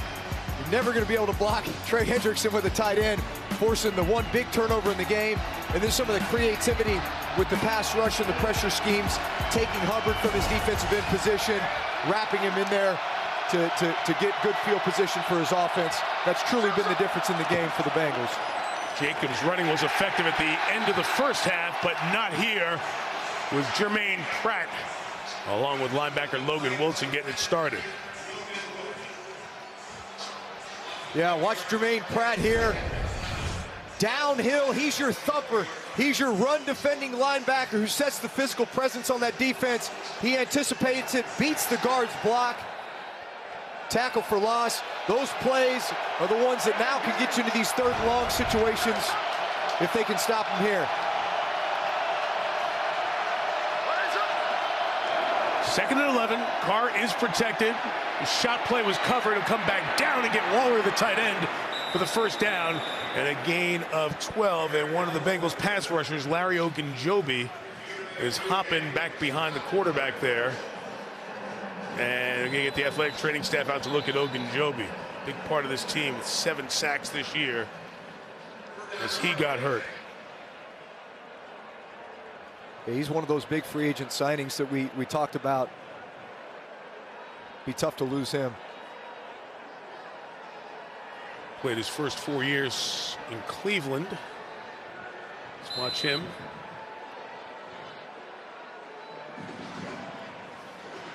Just that step. Hopped and then went down. They look at him and we'll step out for a moment. Myles Garrett, his teammate in Cleveland, today, is a heck of a run defender. Larry Ogunjobi came here to Cincinnati, has had that impact. He is out, taken off on the cart with a leg injury. B.J. Hill is in. Mike Daniels was injured in the first quarter, so they're thin at defensive tackle. See if the Raiders take advantage of that. Jacobs here cannot get out of the arm tackle of Sam Hubbard, who's having a really good game. Mike Hilton's first penetration helped Hubbard get time to make the stop. Yeah, that's really a heck of a play by Mike Hilton. Watch him here. You know, big free agent signing from Pittsburgh. Something they did there a lot was pressure him off the slot. That's something he's known for, has a great ability to time it up. And his defensive coordinator, Lou Anarumo, said he's like a pit bull when he gets in that backfield. 2nd and 10. This pass is Brian Edwards going down incomplete. So Edwards couldn't scoop it from Eli Apple. He disagrees and wants him to go replay it. Raiders have already burned a timeout. Here's a look. I think, let's see all the way through here, the end. It looks like a catch. That's a catch. But now I think New York's helping him here. On the field is a catch at the 42-yard line. So that was one of those expedited reviews where the league office, watching all the feeds in New York, 42, will tell them that it was complete and there's no need for the challenge to happen. Replay assist is what it's technically called. I think that's an example of the system working correctly. Right. People wanted the eye in the sky, the college every play reviewed, whole kind of thing. It just expedites the game, and all you want is the right call to be made, and that was, even though Zach Taylor doesn't feel it. It's 3rd and 4. It's a big play because 3rd and long has not treated the Raiders well today, but 3rd and 4 has. Jalen Richard is the back. Pressure comes late. Carr throws to Renfro. Brings it down, but then loses it. Did he have it long enough? The call on the field is that he had it long enough. 2 feet down, made a move, did something with it, and then fumbled. Now the Raiders are running to the line to try to beat any challenge from Cincinnati. Raiders scrambling to the line. Play is being stopped here as Zach Taylor is throwing the challenge flag. I mean, this has been one of those nights where the officiating is taking center stage. Catch, 2. Let's see, is it 2 or no? We'll bring in Terry McCauley as we look at it there. Terry? No, Mike, this is an incomplete pass. He gets control and he gets 2 feet down, but he does not perform an outcome to the game by taking an extra step or doing something else. He loses the ball right after that second step comes down. This is incomplete. It's challenging the rule of the field of a completed catch and a fumble. It was a heck of a punch out by Jesse Bates, the safety. All right, so this is in the regular, normal, traditional challenge review process.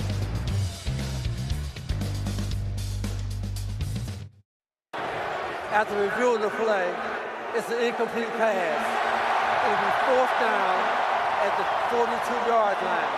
Please reset the game clock to 8:32. Cincinnati is not charged a timeout. All right, so there you hear it in break. Renfro couldn't hang on. Good play by Bates. This is the 2nd punt of the game. Both of them by the Raiders. A.J. Cole kicked it.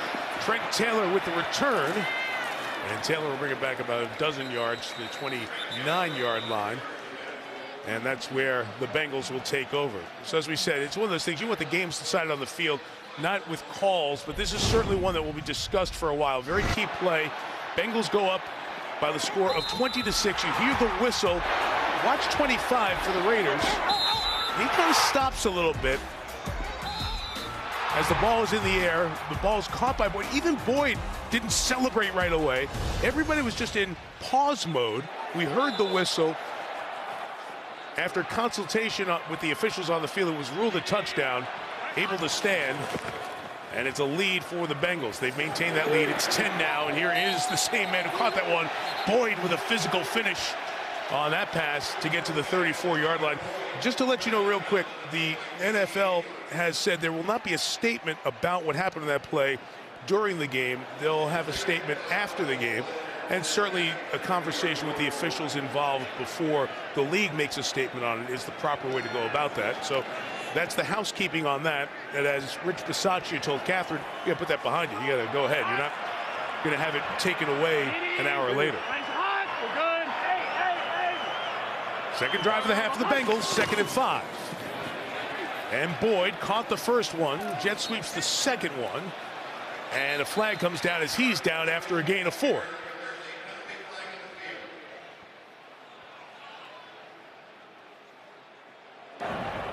illegal block in the back. Offense on 73. 10-yard penalty. Replay, second down. And it's on Jonah Williams, the left tackle. Yeah, that's a costly one there.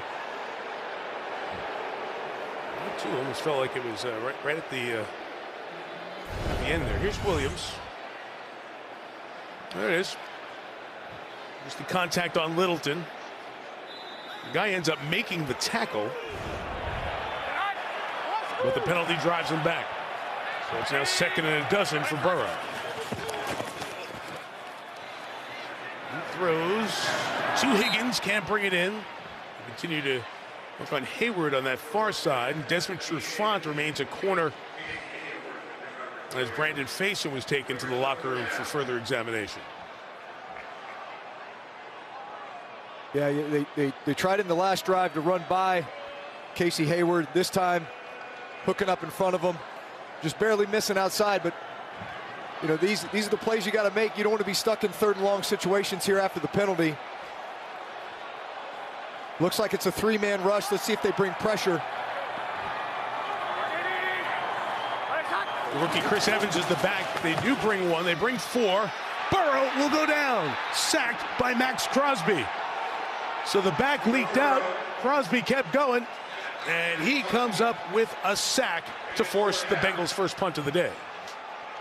Yeah, you really have to credit Corey Littleton here as well. Max Crosby sets it up with this move, but watch Corey Littleton, bang! Comes in on this stunt, hits the tackle, allows Max Crosby to loop inside and get the sack.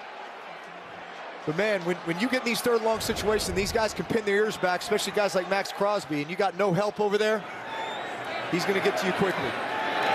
Veteran Kevin Huber, his first punt of the night, and a good one. Renfro muffs it. Lucky to get back on it at the 27-yard line. A lot of pushing and shoving going on here, but finally it's all done. Well, you know, it's been a tumultuous year for the Raiders. Their head coach John Gruden resigned in October after offensive emails from his personal account were leaked, part of the investigation into the Washington football team.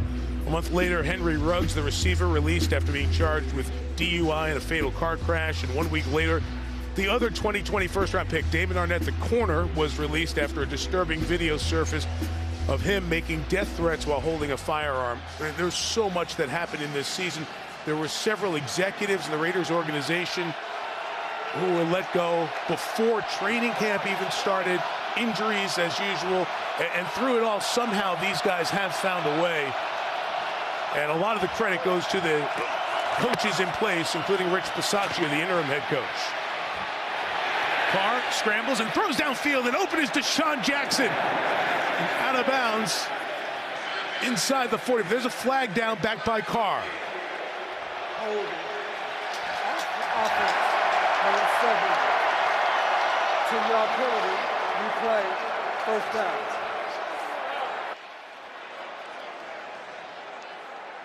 Yeah, watch the right guard here, Alex Leatherwood. He's really struggled all year. First-round pick. But he's one-on-one here with B.J. Hill, and watch, he bear hugs him. So it's a good call by the officials, but man, these are the things that the Raiders just cannot afford at this point.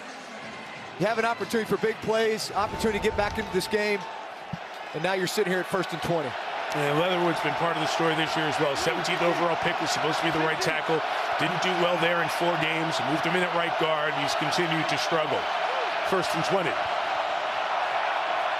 And Carr, Renfro's got a lot of attention, but he keeps going to the 26-yard line.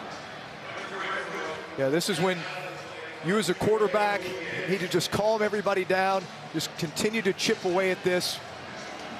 Trust your playmakers. Trust guys like Renfro, Waller. Be able to hand the ball off to Josh Jacobs. Listen, you're only down 10 points, and there's plenty of time. So think about just methodically putting together a good drive here.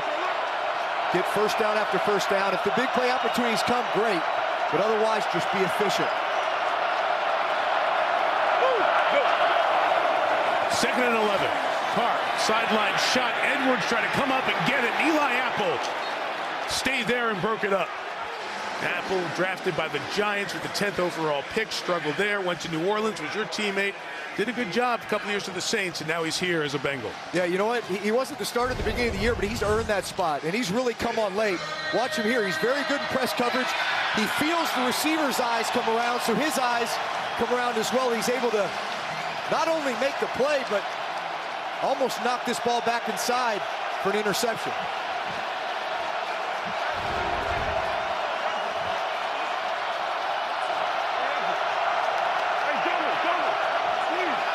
Third and 11. No Hendrickson in the game for the Bengals. Renfro over the middle. Big first down to the 42-yard line. The slot machine pays off again. Another third down conversion for Renfro.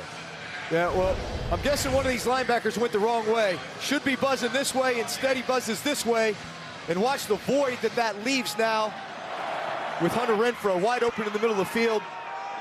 It's just one of those coverage busts. Sometimes you're trying to disguise, drop the wrong direction. The last couple of plays have not seen Trey Hendrickson. Big pass rushing edge defender for the Bengals. First down run here by Jacobs, who gets better as the game gets longer to the 50-yard line. It's an excellent first down pickup of 8. Under 5 minutes left here in the third. Yeah, you said it, Mike. You know, the first half of games this year, Josh Jacobs has averaged 3.5 rushing yards, 4.5-yard average in the second half. But these last 3 games in the fourth quarter and overtime, he's averaged 6 yards a carry. So as the game gets going, the more carries he gets, the hotter he gets, and the more that they start really pounding the ball. They need to continue to do that. Especially with the Bengals being down 3 offensive linemen here at the moment. Jacobs, it's Eli Apple coming down for the tackle. It's to the 43-yard line. Mike Daniels and Ogunjobi, the tackles hurt earlier. No Hendrickson on the field right now. Catherine, what do you know? Well, Trey Hendrickson is being evaluated for a concussion. His return is questionable to this game, Mike. That's huge. What a difference edge rusher he is. And that changes a lot for the Raiders offensively. That really changes a lot, especially on third down when you start thinking about your protection plan. But you said it earlier as far as running the football. They only have 2 defensive tackles right now. No ability to rotate. So this is when you just start wearing them down with the run game. Continuing, Jacobs left. 4, maybe 5 yards on first down, and Jacobs looks like he's ready to go. he's not Zeke, but he's telling you, feed me. Look, we all saw the game last week, fourth quarter and overtime. You just felt this guy ramping up, and Derek Carr said he's got some of the best vision of any running back I've played with, and he runs angry. And you can see that. He wants the ball. This is when those running backs get in the huddle and say, just feed me, keep feeding me. Cam Sample, rookie out of Tulane, is now in the lineup for the Bengals on that defensive front. 2nd and 5, Jacobs. Again, good hard run. Right at the marker, very close to a first down. Flag is down, though. And this one going to come back. Holding. Offense. 68. 10-yard penalty. Replay. Second down. Andre James, the center. The Raiders have penalties starting to mount up. They've been at bad times for Las Vegas. This is what can't happen. Just watch the center match up here on the nose. You're getting a little bit of a double team. You're getting help. That's fine. You're in good position. Just keep your hands inside. Instead, you can see him have the outside shoulder pad there. If the refs see that, they'll call it every time. The 2nd and 15. Hard to work. Jacobs underneath to get some of that yardage back. Shy of the 40. He'll set up third and about 7 with 2.5 to go. You know, Derek Carr, you think about the 2016 season. Greg Olson was his quarterback coach, offensive coordinator when he first came to the Raiders as a 2nd-round pick. He was so excited to have the chance to play in a playoff game because he missed the one in 2016 when he injured his leg late in the season. Yeah, and his late game heroics this year, 6 walk-offs, the way that he's played big in big moments, he deserves to be here. And his leadership has been huge in the tumult of the Raiders season. 3rd and 8. Renfro quickly got blocks downfield. Let's see what they do here now. They're at the 36-yard line. It's 3rd and about 3. A field goal from here with some wind to factor in is 54 yards. Yeah, you know, a call like that tells me they're looking to go for it. Yep. You know, when you throw just a receiver screen, bubble pass like that. But you saw Bisaccia, it was right in that gray area, and you could read his lips. He said 54, he was reading lips, and then decided to go for it. With a Bengal player injured, Mike Hilton is down. Offensive timeout for an injured player. And the injury is mounting now on the Cincinnati defensive side. Daniels and Ogunjobi. Hendrickson being evaluated for concussion. Now they're looking at the right leg of the nickel, the slot corner. Hilton got rolled up by his own man there. As Logan Wilson was all hands on deck trying to find a way to bring down the elusive Hunter Renfrow.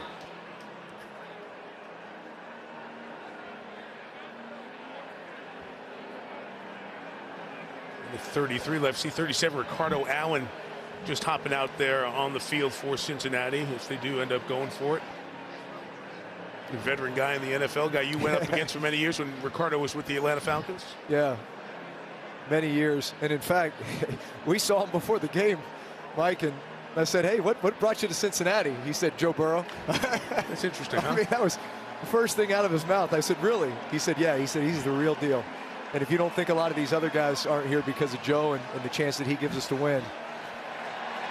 It's good to see Hilton up. But we heard that from numerous players, Drew, that even in his second year in the league, Burrow's presence is the reason other guys went around the league and sold him, said, hey, we got a Q, we got a QB. Yeah, it's a QB-driven league. And if you know you got a guy who can help you win at any moment, those are the guys you want to play with. Those are the guys that give you a chance to win championships. And that's what's drawing a lot of these free agents here to Cincinnati. We see the chances on 4th and 3. Renfrow working underneath. Carr goes the other way, and a flag is down.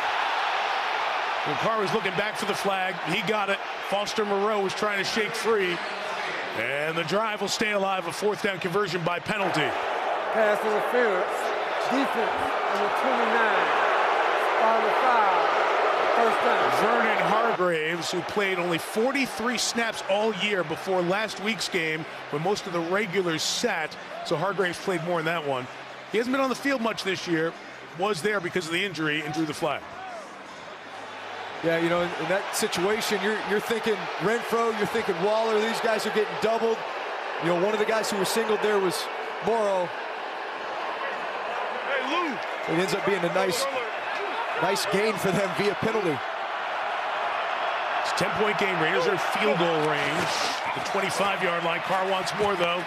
Strokes it in the middle. It is caught. Big hit of Brian Edwards, who gets up. Jesse Bates laid him out legally with no flag thrown, but to the 9-yard line. It's 1st and goal for Las Vegas. Man, that's playoff football right there. Catching the ball, knowing you're going to get hit. Really nice job by Jesse Bates of finding that target right in his chest with your shoulder. Good clean hit all the way around. And a really nice job by Edwards to hang on to that pop. Absolutely. Wow. Dying seconds, 3rd quarter. Raiders 1st and goal. Corner pressure picked up. Carr just gets rid of it. It was Vernon Hargraves who had the flag earlier with the pressure there. Let's go back to the play that Hargraves was called for pass interference. Yeah, so here's Hargraves and Morrow right there. You see how he just hooks his hip, slows him down. Refs will call that every time. Terry McCauley's taught us in his years with us here, you're restricting the pass receiver from getting out. Those 2 arms wrapped around, that restricts the movement. Doesn't feel like a ton, but it's the right deal. Hilton is back in the game, 2nd and goal. Zay Jones on the move. They're running inside here with Jacobs. Good run, power run by Jacobs. Down to the 1-yard line, but stop me if you've heard this quarter. A flag is down. Holding. Offense. Number 76. 2-yard penalty. He plays 2nd down. Raider offensive line has made way too many mistakes to play winning football tonight. 3rd hold on the drive. I mean, look, we talk about running the football. They only have 2 defensive tackles, but if you keep holding, you just set yourself back. So find a way to lean on these guys, keep your hands inside, don't hold, and let your running back go to work. You got one of the best running backs in the league, but you cannot continue to have these penalties cost you like this. So now you're back at the 19. It's 2nd and goal. Final seconds of the 3rd. Do believe you got to snap it. No delay of game called. Carr throws to Waller, who hadn't come out of his break with Jermaine Pratt covering, I should say. And that's the end of the 3rd quarter. It was choppier, a lot of flags, only 1 field goal. The Bengals lead by 10 after 3, and this AFC wildcard playoff continues from Cincinnati after these messages.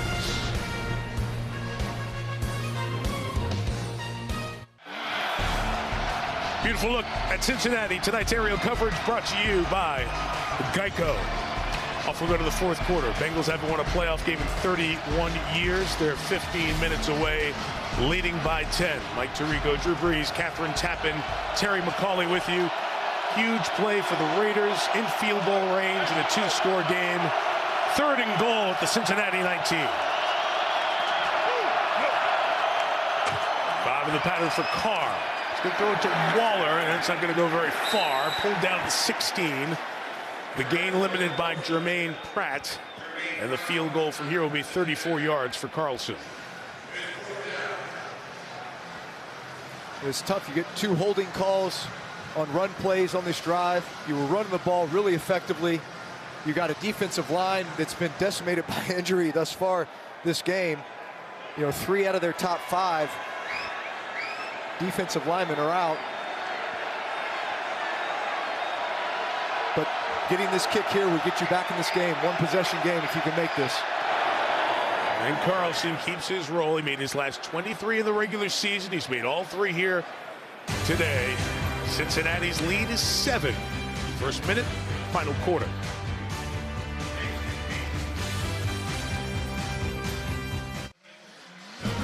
League's 88 best players set to face off on the Pro Bowl field in Las Vegas. So catch the 2022 Pro Bowl presented by Verizon Sunday, February 6th, 3 Eastern.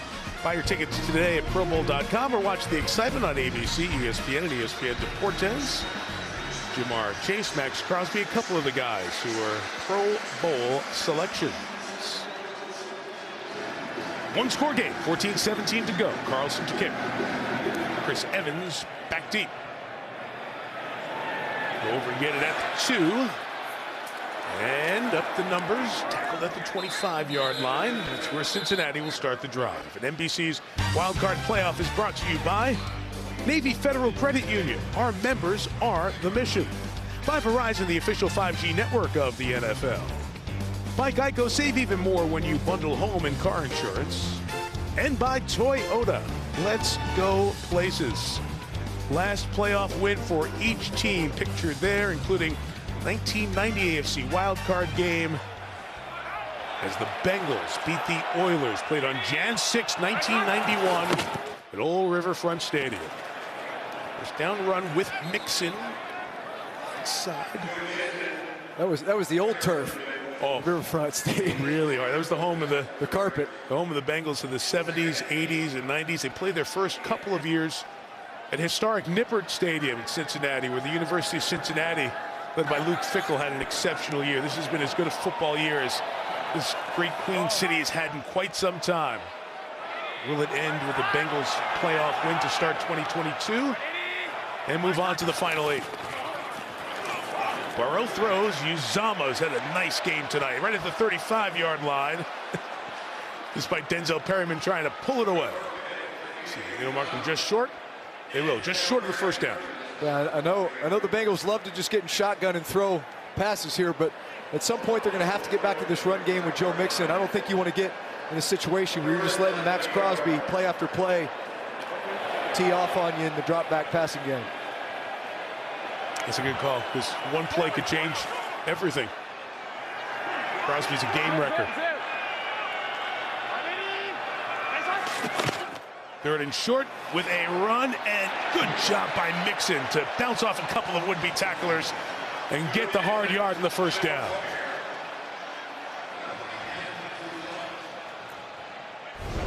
Yeah, so the Raiders bring in their run front. Really nice job by the nose guard of getting through here. But watch Joe Mixon, this powerful run here.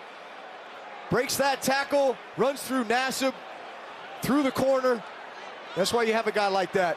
Can get you the hard yards, not just on first and second down, but more importantly on third and short. We miss a guy like Quentin Jefferson. Damian Square couldn't make the play behind the line. First down, Burrow. High throw, incomplete for Chase. Covered by Hayward. Yeah, Joe Burrow just misses high there. It was one of those where you felt like it was going to be a tip ball. You were wondering if they were going to go for the hit or go for the pick. Burrow 18 of 28 tonight. Yeah, probably not as efficient a night as maybe what we're used to seeing, especially as of late. Really have to credit this Raider defense. I think they're doing a good job with their disguises and throwing them off a little bit. And the 36 pressure comes, gets rid of it to Mixon. And a good job rallying to the ball for about 3 yards. It'll be just shy of the 40. Mixon's been slow getting up a couple of times here in this second half. He's going to look over to the sideline. We wonder if we'll see Pirine come in now. We will. Third down anyway. Samaje plays on third down often. Yeah, this is one where you feel like the momentum is a little bit in the Raiders' hands right now based on the drive that they were just on. Got some points. It's a big down for them.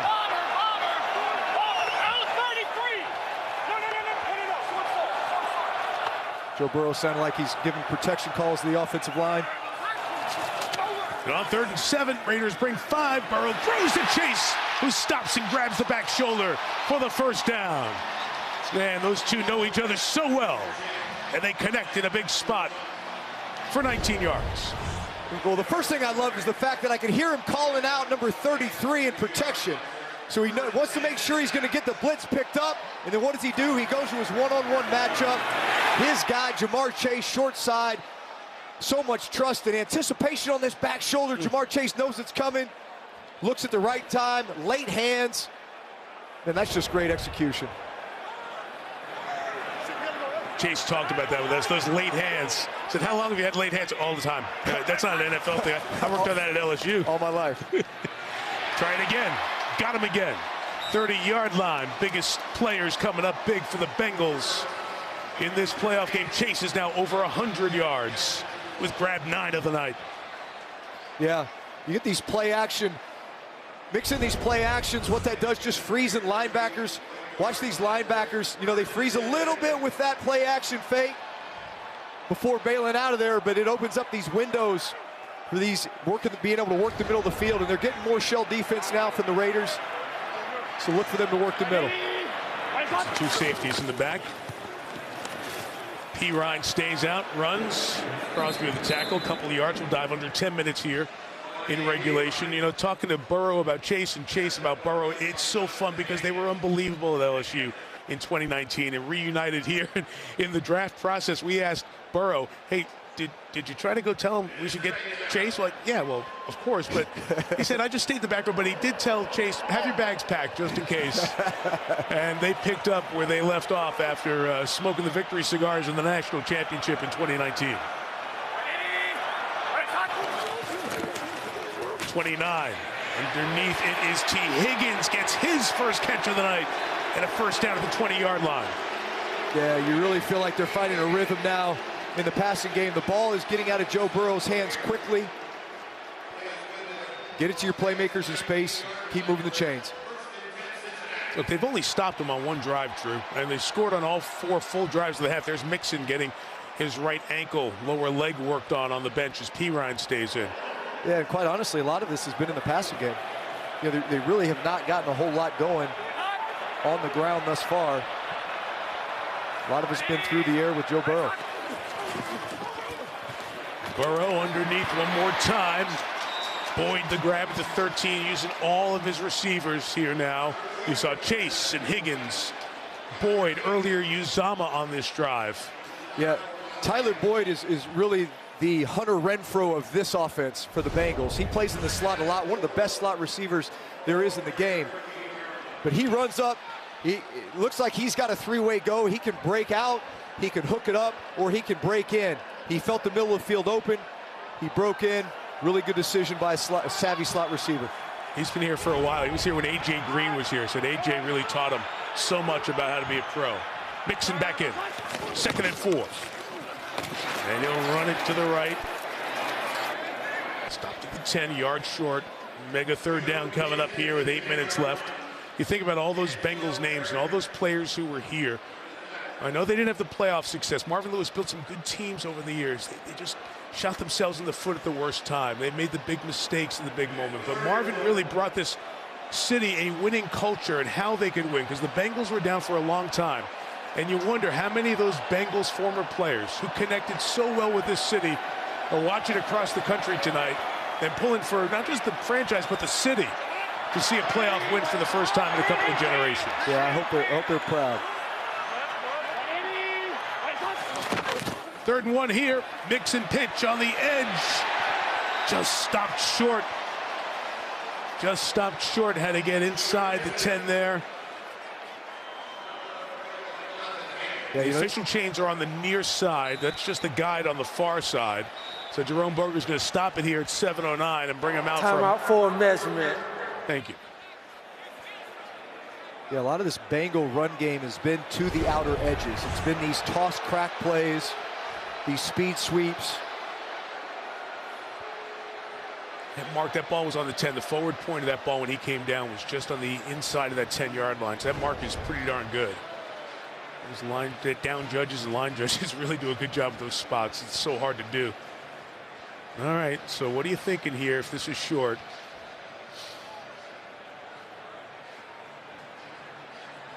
And it is. So I asked Zach Taylor about the game against Kansas City where they went for like 11,000 times down here before finally punching it in. Right. And I asked Zach, and he said, look, I got all the analytics. I got somebody in my ear telling me, hey, it's the analytics say this. But he said, I apply the human feel to it too. And you just kind of know a sense of momentum at the moment.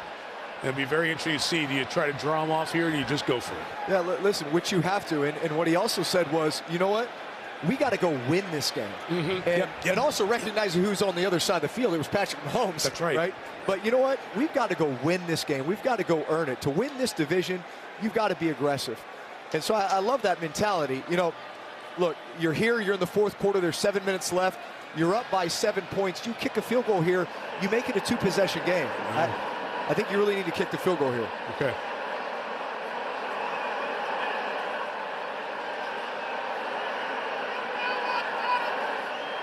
And whatever the plan is, no play and draw him off or go for it. Joe Burrow is adding a little bit of advice before the play call in the huddle here. 4th and inches. Mix in the back.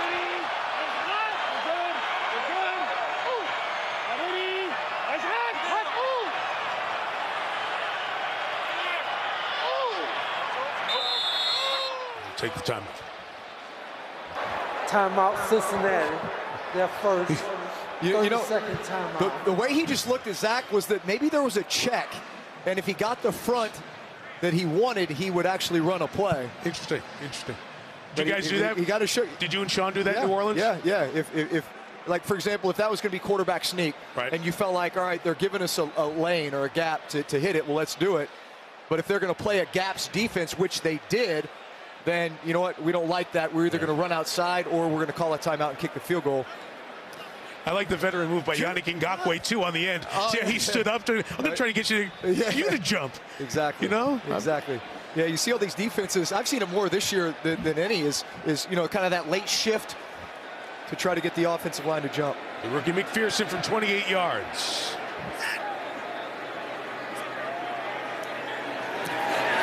Great operation. Boy, has he been good. Both kickers have been good as advertised tonight. All 7 field goal attempts have been converted. The Bengals a 2-score lead with 6:46 to go.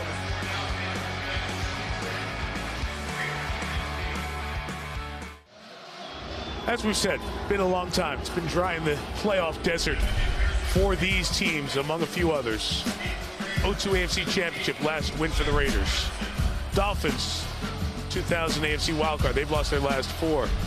Our friends up in Detroit, 9 straight losses. Breeze handed one of them to Stafford and the Lions in a high-scoring game at the Dome. But then you get to Cincinnati. It's the end of the road. 1990 AFC wildcard game played in January of 1991.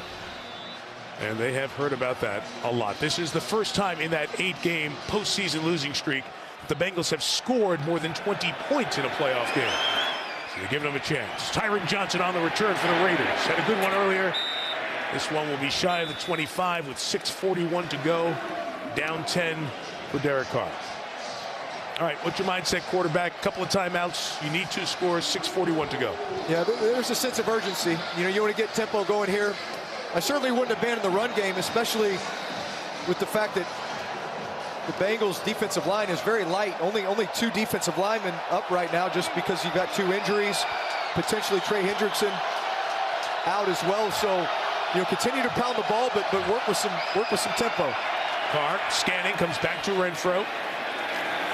Hunter to the 27, maybe 26-yard line. And he's got the most receptions for Las Vegas here this evening. 7 for 53. You know, you're really getting a lot of zone defense. That's a lot of what the Cincinnati Bengals play. So you should have these opportunities for throws underneath to Waller, to Renfro. Doesn't mean you don't call your shots, but don't be afraid to check it down. A little extra pressure here. Carr gets hurt, screen behind it. Jacobs picking up blocks. This could go to the 45-yard line. Could have gone a lot longer than that if they would have picked up a block down the field, but there is a flag down as well. This is over on the near side, away from the play.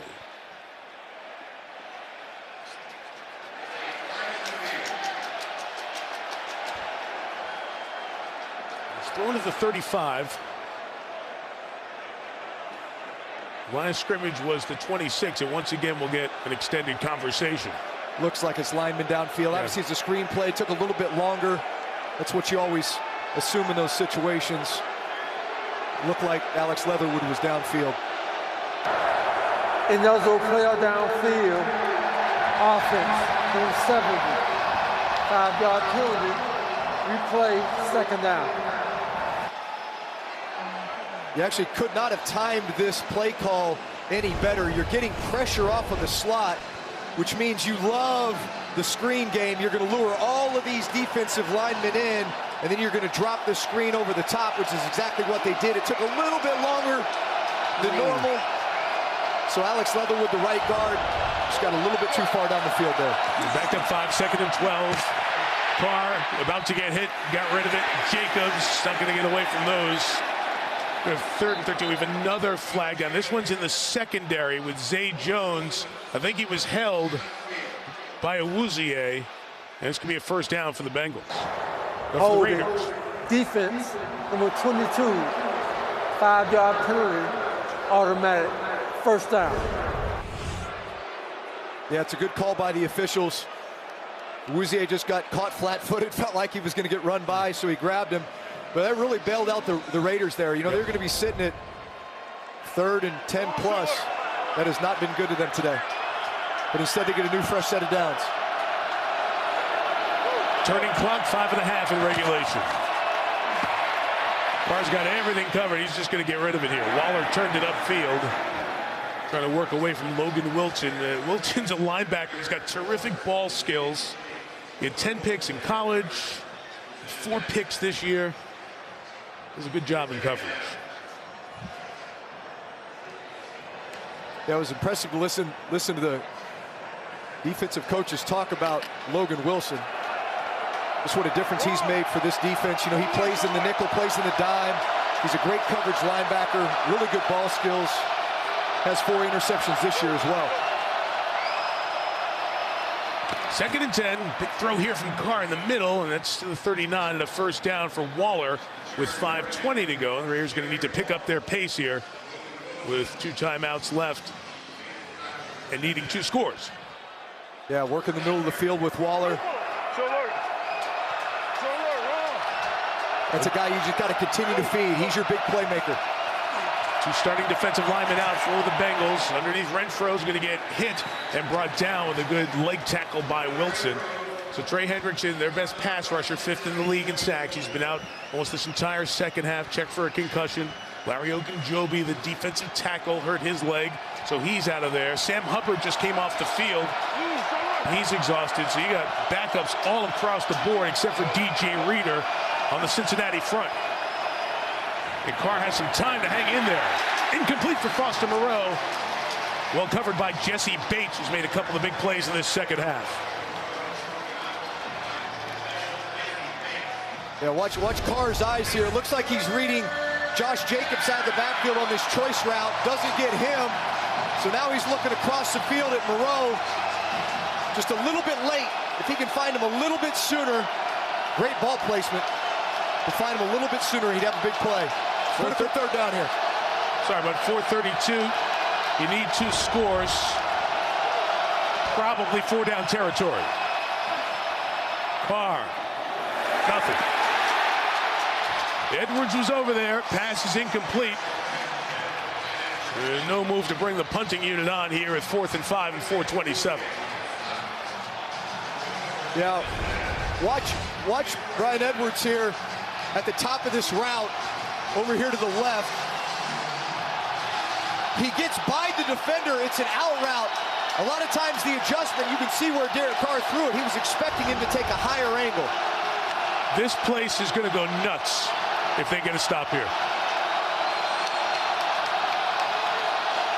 Watch the play clock. They're showing a full blitz look.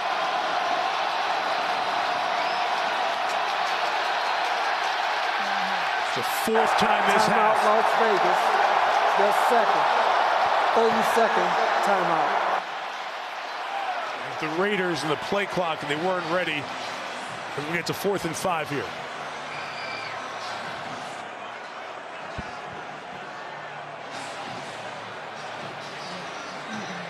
Greg Olson, offensive coordinator there, Derek Carr.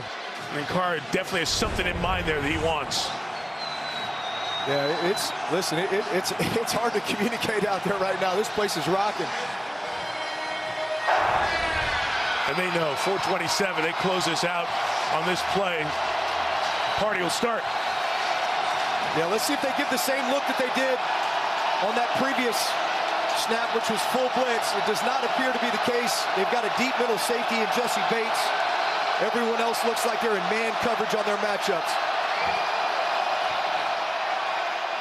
Gotta have it, Carr. To the middle, Deshaun Jackson. To the 30-yard line. 26 yards. Just pop him in for a couple of plays. Somehow he always gets open for something more than 20 yards. Drive alive. Yeah, so Deshaun Jackson is coming into your screen right here. Kind of hesitates and then runs across the ball. They're only getting a 3-man rush. They tried to disguise a 5-man pressure, which gave Derek Carr plenty of time for Deshaun Jackson to get open here. Nice job by the veteran. Might have gotten away with a little push off there. A couple of times they've worked on Eli Apple in this 4th quarter. 4:19 in regulation. Carr over the middle. Jacobs, first down to the 17-yard line. Yeah, the faster you can go here, the better. You want to conserve as much time as possible. You've only got 1 timeout left. The faster you can score, the better. Yeah. Bisaccia is telling him, get on the ball and kind of looking down the sideline just to, as you said, Drew, just keep the pace going. It's your only chance at this point, down 10. Now quick, sideline, out of bounds, Zay Jones. Try to stretch it for as much yardage as he could. He'll mark with the 10. Yeah, and that's exactly what you want here. You're able to get out of bounds. You don't have to use a timeout. Right about the 10-yard line here. So now you really do start thinking about, what are our shots to the end zone from this spot? Doesn't mean you can't take a completion in the field of play and get yourself a little bit closer, but you're certainly down here to get that 1 score to make it a 1-score game. From the 10, Carr. He's going to bench it here, get rid of it, set up 3rd down.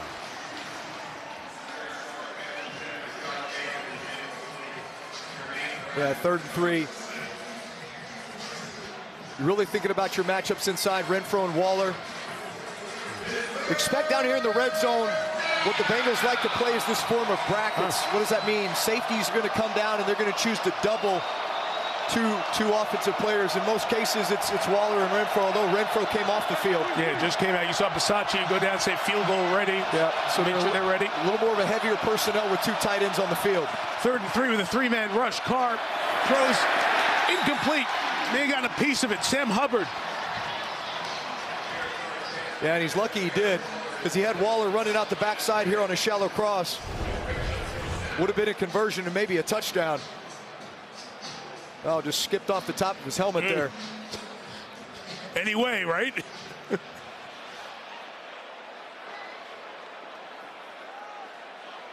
So it will be Carlson from 28 yards. Man, talk about having a vertical when it can matter. Mattered there.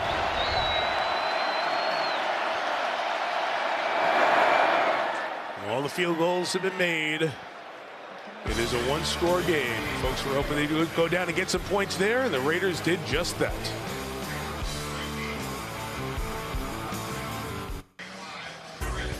Tune in February 13th for the biggest moment of the year, the Pepsi Super Bowl 56 halftime show featuring Dr. Dre, Snoop Dogg, Eminem, Mary J. Blige, and Kendrick Lamar. We look forward to Super Bowl 56 from SoFi on NBC. Raiders have 1 timeout left. Clock managed properly, and they stop them. The Raiders can get the ball back with about 1:55 left. The Bengals are a first down away from closing this game out. What will happen? First, the kick return. Short-handed out to the 26.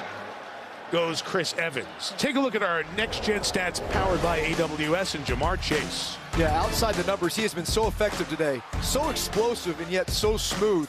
His ability in off coverage just to make every route look the same. Press coverage, a lot of these deep routes, but his timing, chemistry with Joe Burrow, his ability to simply flip his hips, catch these back shoulder throws. He's had 6 targets, 5 receptions, 84 yards outside the numbers today. Big plays continue to happen for Jamar Chase. Raiders can stop it twice. Once with the timeout, then the 2-minute warning. From the 26, it's Mixon. Stopped behind the line of scrimmage, loss of 2. We'll just let this spin down here. Hold on to this timeout. Yeah, that was actually a big stop by the Raiders. No doubt. And not only do you stop, but you get a tackle for loss here. You know, what's really been working for the Bengals on a lot of these drives is just that short intermediate passing game. Joe Burrow getting the ball out of his hand quickly. You don't want to get a habit of sitting back there holding it with Max Crosby in the night he's had. But here we go. We go empty. We know Joe Burrow loves it. He's got a great comfort and feel for it. Sees the field extremely well. Back under center. They're going to run it with Chase. They're going to try to slam it in there. Now trying to take it to the other side. He is pursued, burned some clock, but a timeout taken by the Raiders once he's stopped after a gain of only a yard. 2:35 to go. Timeout. And here we go. The 3rd and final of the game. 30-second timeout. We talked about Max Crosby in the evening that he has had. The Pro Bowler, 2nd team All-Pro. Yeah, I mean, he's such a threat. You cannot block this guy with one person. Whether it's the bull rush or the speed of the outside, here he is bull rushing again, causing Burrow to have to step up and scramble. Here they run a game. Just his timing and ability to hit it inside. He's got so many counter moves. He can use the speed. He's got power, long arms. I mean, he's got all the traits. He is a relentless pass rusher and somebody that in a 3rd and 11 situation right here, you better chip him. Couple of things. He's going to be in your lap. Couple of things here. Does Cincinnati throw? If they throw and it's incomplete, it gives the Raiders a little bit of time on this side of the 2-minute warning. If not, the next clock stoppage is the 2-minute warning. Yeah, well, the unfortunate thing is you're at 3rd and 11. I think you do. I think you do throw it because you got matchups, but you better make sure you're chipping Crosby over here. You've got the guy with the highest completion percentage in the league. And Burrows saw it, looked at it, and took a timeout. Down to 1. Cincinnati. Their 2nd. 30-second timeout. Well, on the Thursday night before Super Bowl 56, the NFL's brightest stars going to be recognized for the best plays, the moments from the season. Tune into NFL Honors Thursday, February 10, 9 Eastern on ABC, ESPN Plus, and the NFL Network. Can you imagine the shuffling that's going on the pacing that's going on in the houses around the Cincinnati area right now. It has been so long since they won a playoff game, and they're this close. This play could change it. If they get a first down here, game's over. Yeah. Listen, I think say you absolutely go for it, and the reason you do is because you got Joe Burrow. So Samaje Perine's the back. So notice how they put Perine here to chip Max Crosby. He helps out. Burrow throws underneath. Uzama, can he get there? No, he stopped, and the Raiders are going to have a chance. The clock will spin down to 2 minutes. It'll stop for the 2-minute warning. It'll be punted, and Derek Carr goes to Greg Olsen, the offensive coordinator, and they're starting to plan. They're starting to scheme, and we got the ball in our hands with a chance. The Raiders, who have been on the field more than any team in the NFL since the 1930s because the 17-game schedule and all their overtimes. The Raiders, who had 6 walk-off wins, have a chance. At the 2-minute warning in Cincinnati, whose playoff drought is going to end. One drive to decide it. Bengals kicking to the Raiders. Up 7, trying to end their 31-year drought.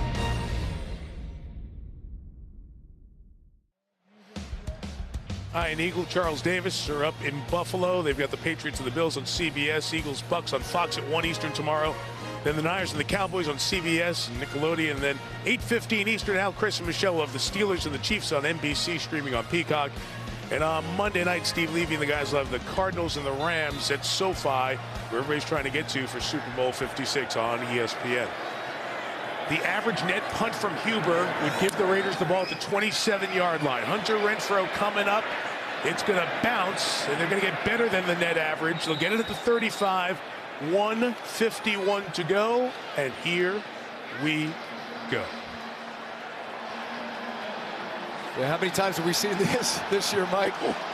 And honestly, I don't think they could have asked for a better situation. Based on the way this game has gone, some of the early penalties and turnovers that really set them back, and they have fought their way back into this game, and now they've got a chance to go down and tie it. No timeouts. What's the thinking as a quarterback? Got to get a touchdown here. Yeah, you'd like to get the ball out of bounds when you can to stop the clock, because any ball that stays inbound, obviously, clock's going to run. You do not have that much time. From the 35, Carr is pressured. He steps up here, swings it out to Jacobs. Flag is down as Jacobs accelerates for 15. But a flag is down. Carr is indicating that it's on the Bengals. Let's see, huge discussion going on here.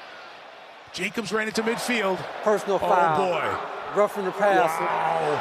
Defense, number 90. 15-yard penalty after the end of play. First down. That's on Colin Kareem. That's a 30-yard gain, and the Raiders are in great shape with 1:44 to go. Yeah, you see him try to bat the ball here. No.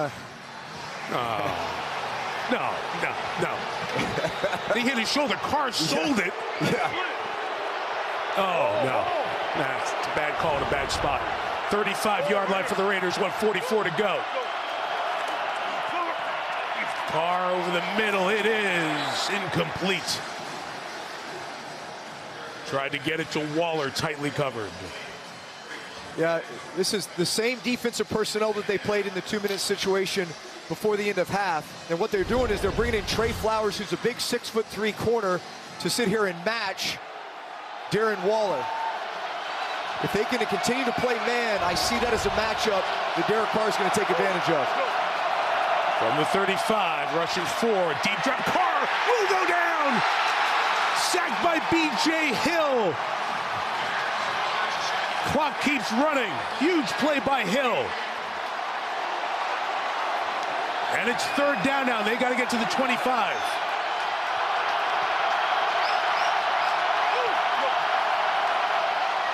Again, the 4-man rush. In the middle, Waller, he grabbed it. What a catch by Waller. What a throw by Carr. First down Raiders with 1:06 to go. Wow. That was an unbelievable throw and catch. 56 left. Carr will throw it out to the side. It's incomplete. That may help the Raiders and everybody catch their breath here. Back to that great throw and catch. Yeah, this was unbelievable. Especially the way they had to sped up on 3rd and long. I mean, Carr put this the only place you could put it.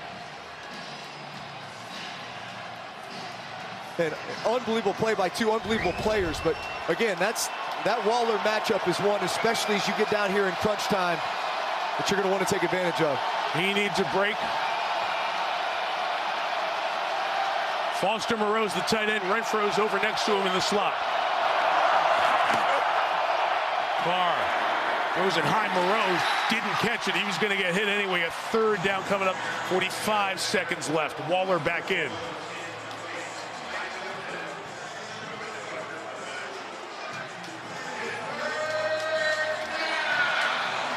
Yeah, you're really thinking about, even if you don't get the first down here, certainly as a play caller, you're thinking, all right, I got to have my 4th and 5 play call in the event that this is inbounds and the clock is running. And then you're really thinking about getting up and clocking it, because I think you want to have a chance to really think about how you're going to take shots at the end zone from there. 3rd and 10. Carr protected. Fires complete. Zay Jones got the first down at the 9. We'll see if they go clock it or they run a play.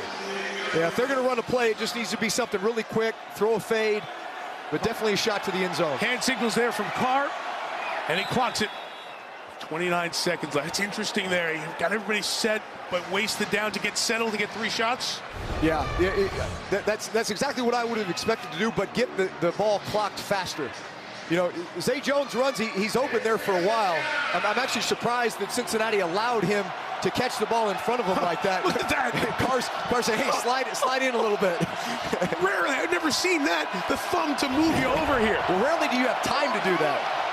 But season comes down to 3 snaps here, 29 seconds left. 2nd and goal. Carr. Throwing end zone, incomplete, broken up by Bates, trying to get it to Jones. Jesse Bates has had a terrific second half. 25 to go. Yeah, Bates is really coming along as a free safety here. Watch him, he's just got eyes on Carr the whole way, and as he drifts over, he feels Carr locked in on Zay Jones. Excellent job by the free safety, reading the quarterback's eyes.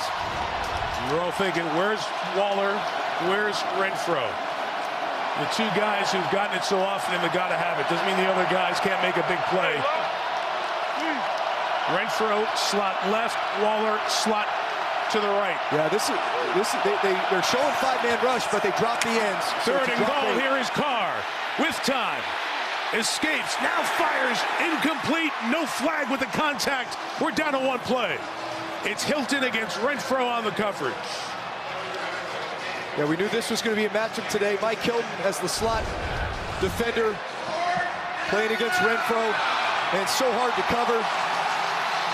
But in this situation here, as the quarterback scrambles, you call that plaster. And a great no call as Renfro slipped. So here it is. The Bengals haven't won a playoff game in 31 years. They're 1 play away. Can the Raiders pull another one out? 4th and goal. The season comes down to this. It is Carr, end zone, intercepted. Jermaine Pratt has it. And for the first time in 31 years, Cincinnati, your Bengals have won a playoff game. Moving the field is an interception. First down, Cincinnati.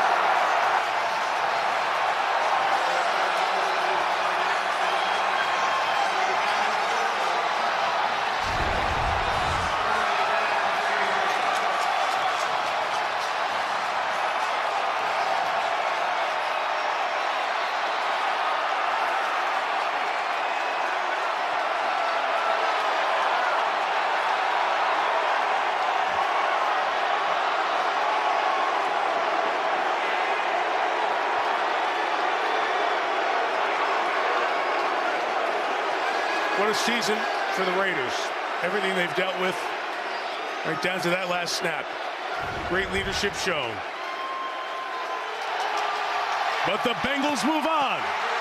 Joe Burrow's won his first playoff game. And Cincinnati's a playoff winner for the first time since 1991.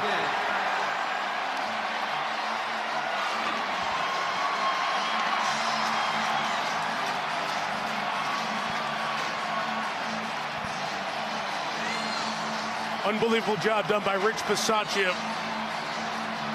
And this Raiders coaching staff and players, with the adversity we've detailed, with uncertain futures going forward, but great respect earned within this league. But the Kitty Cats have arrived.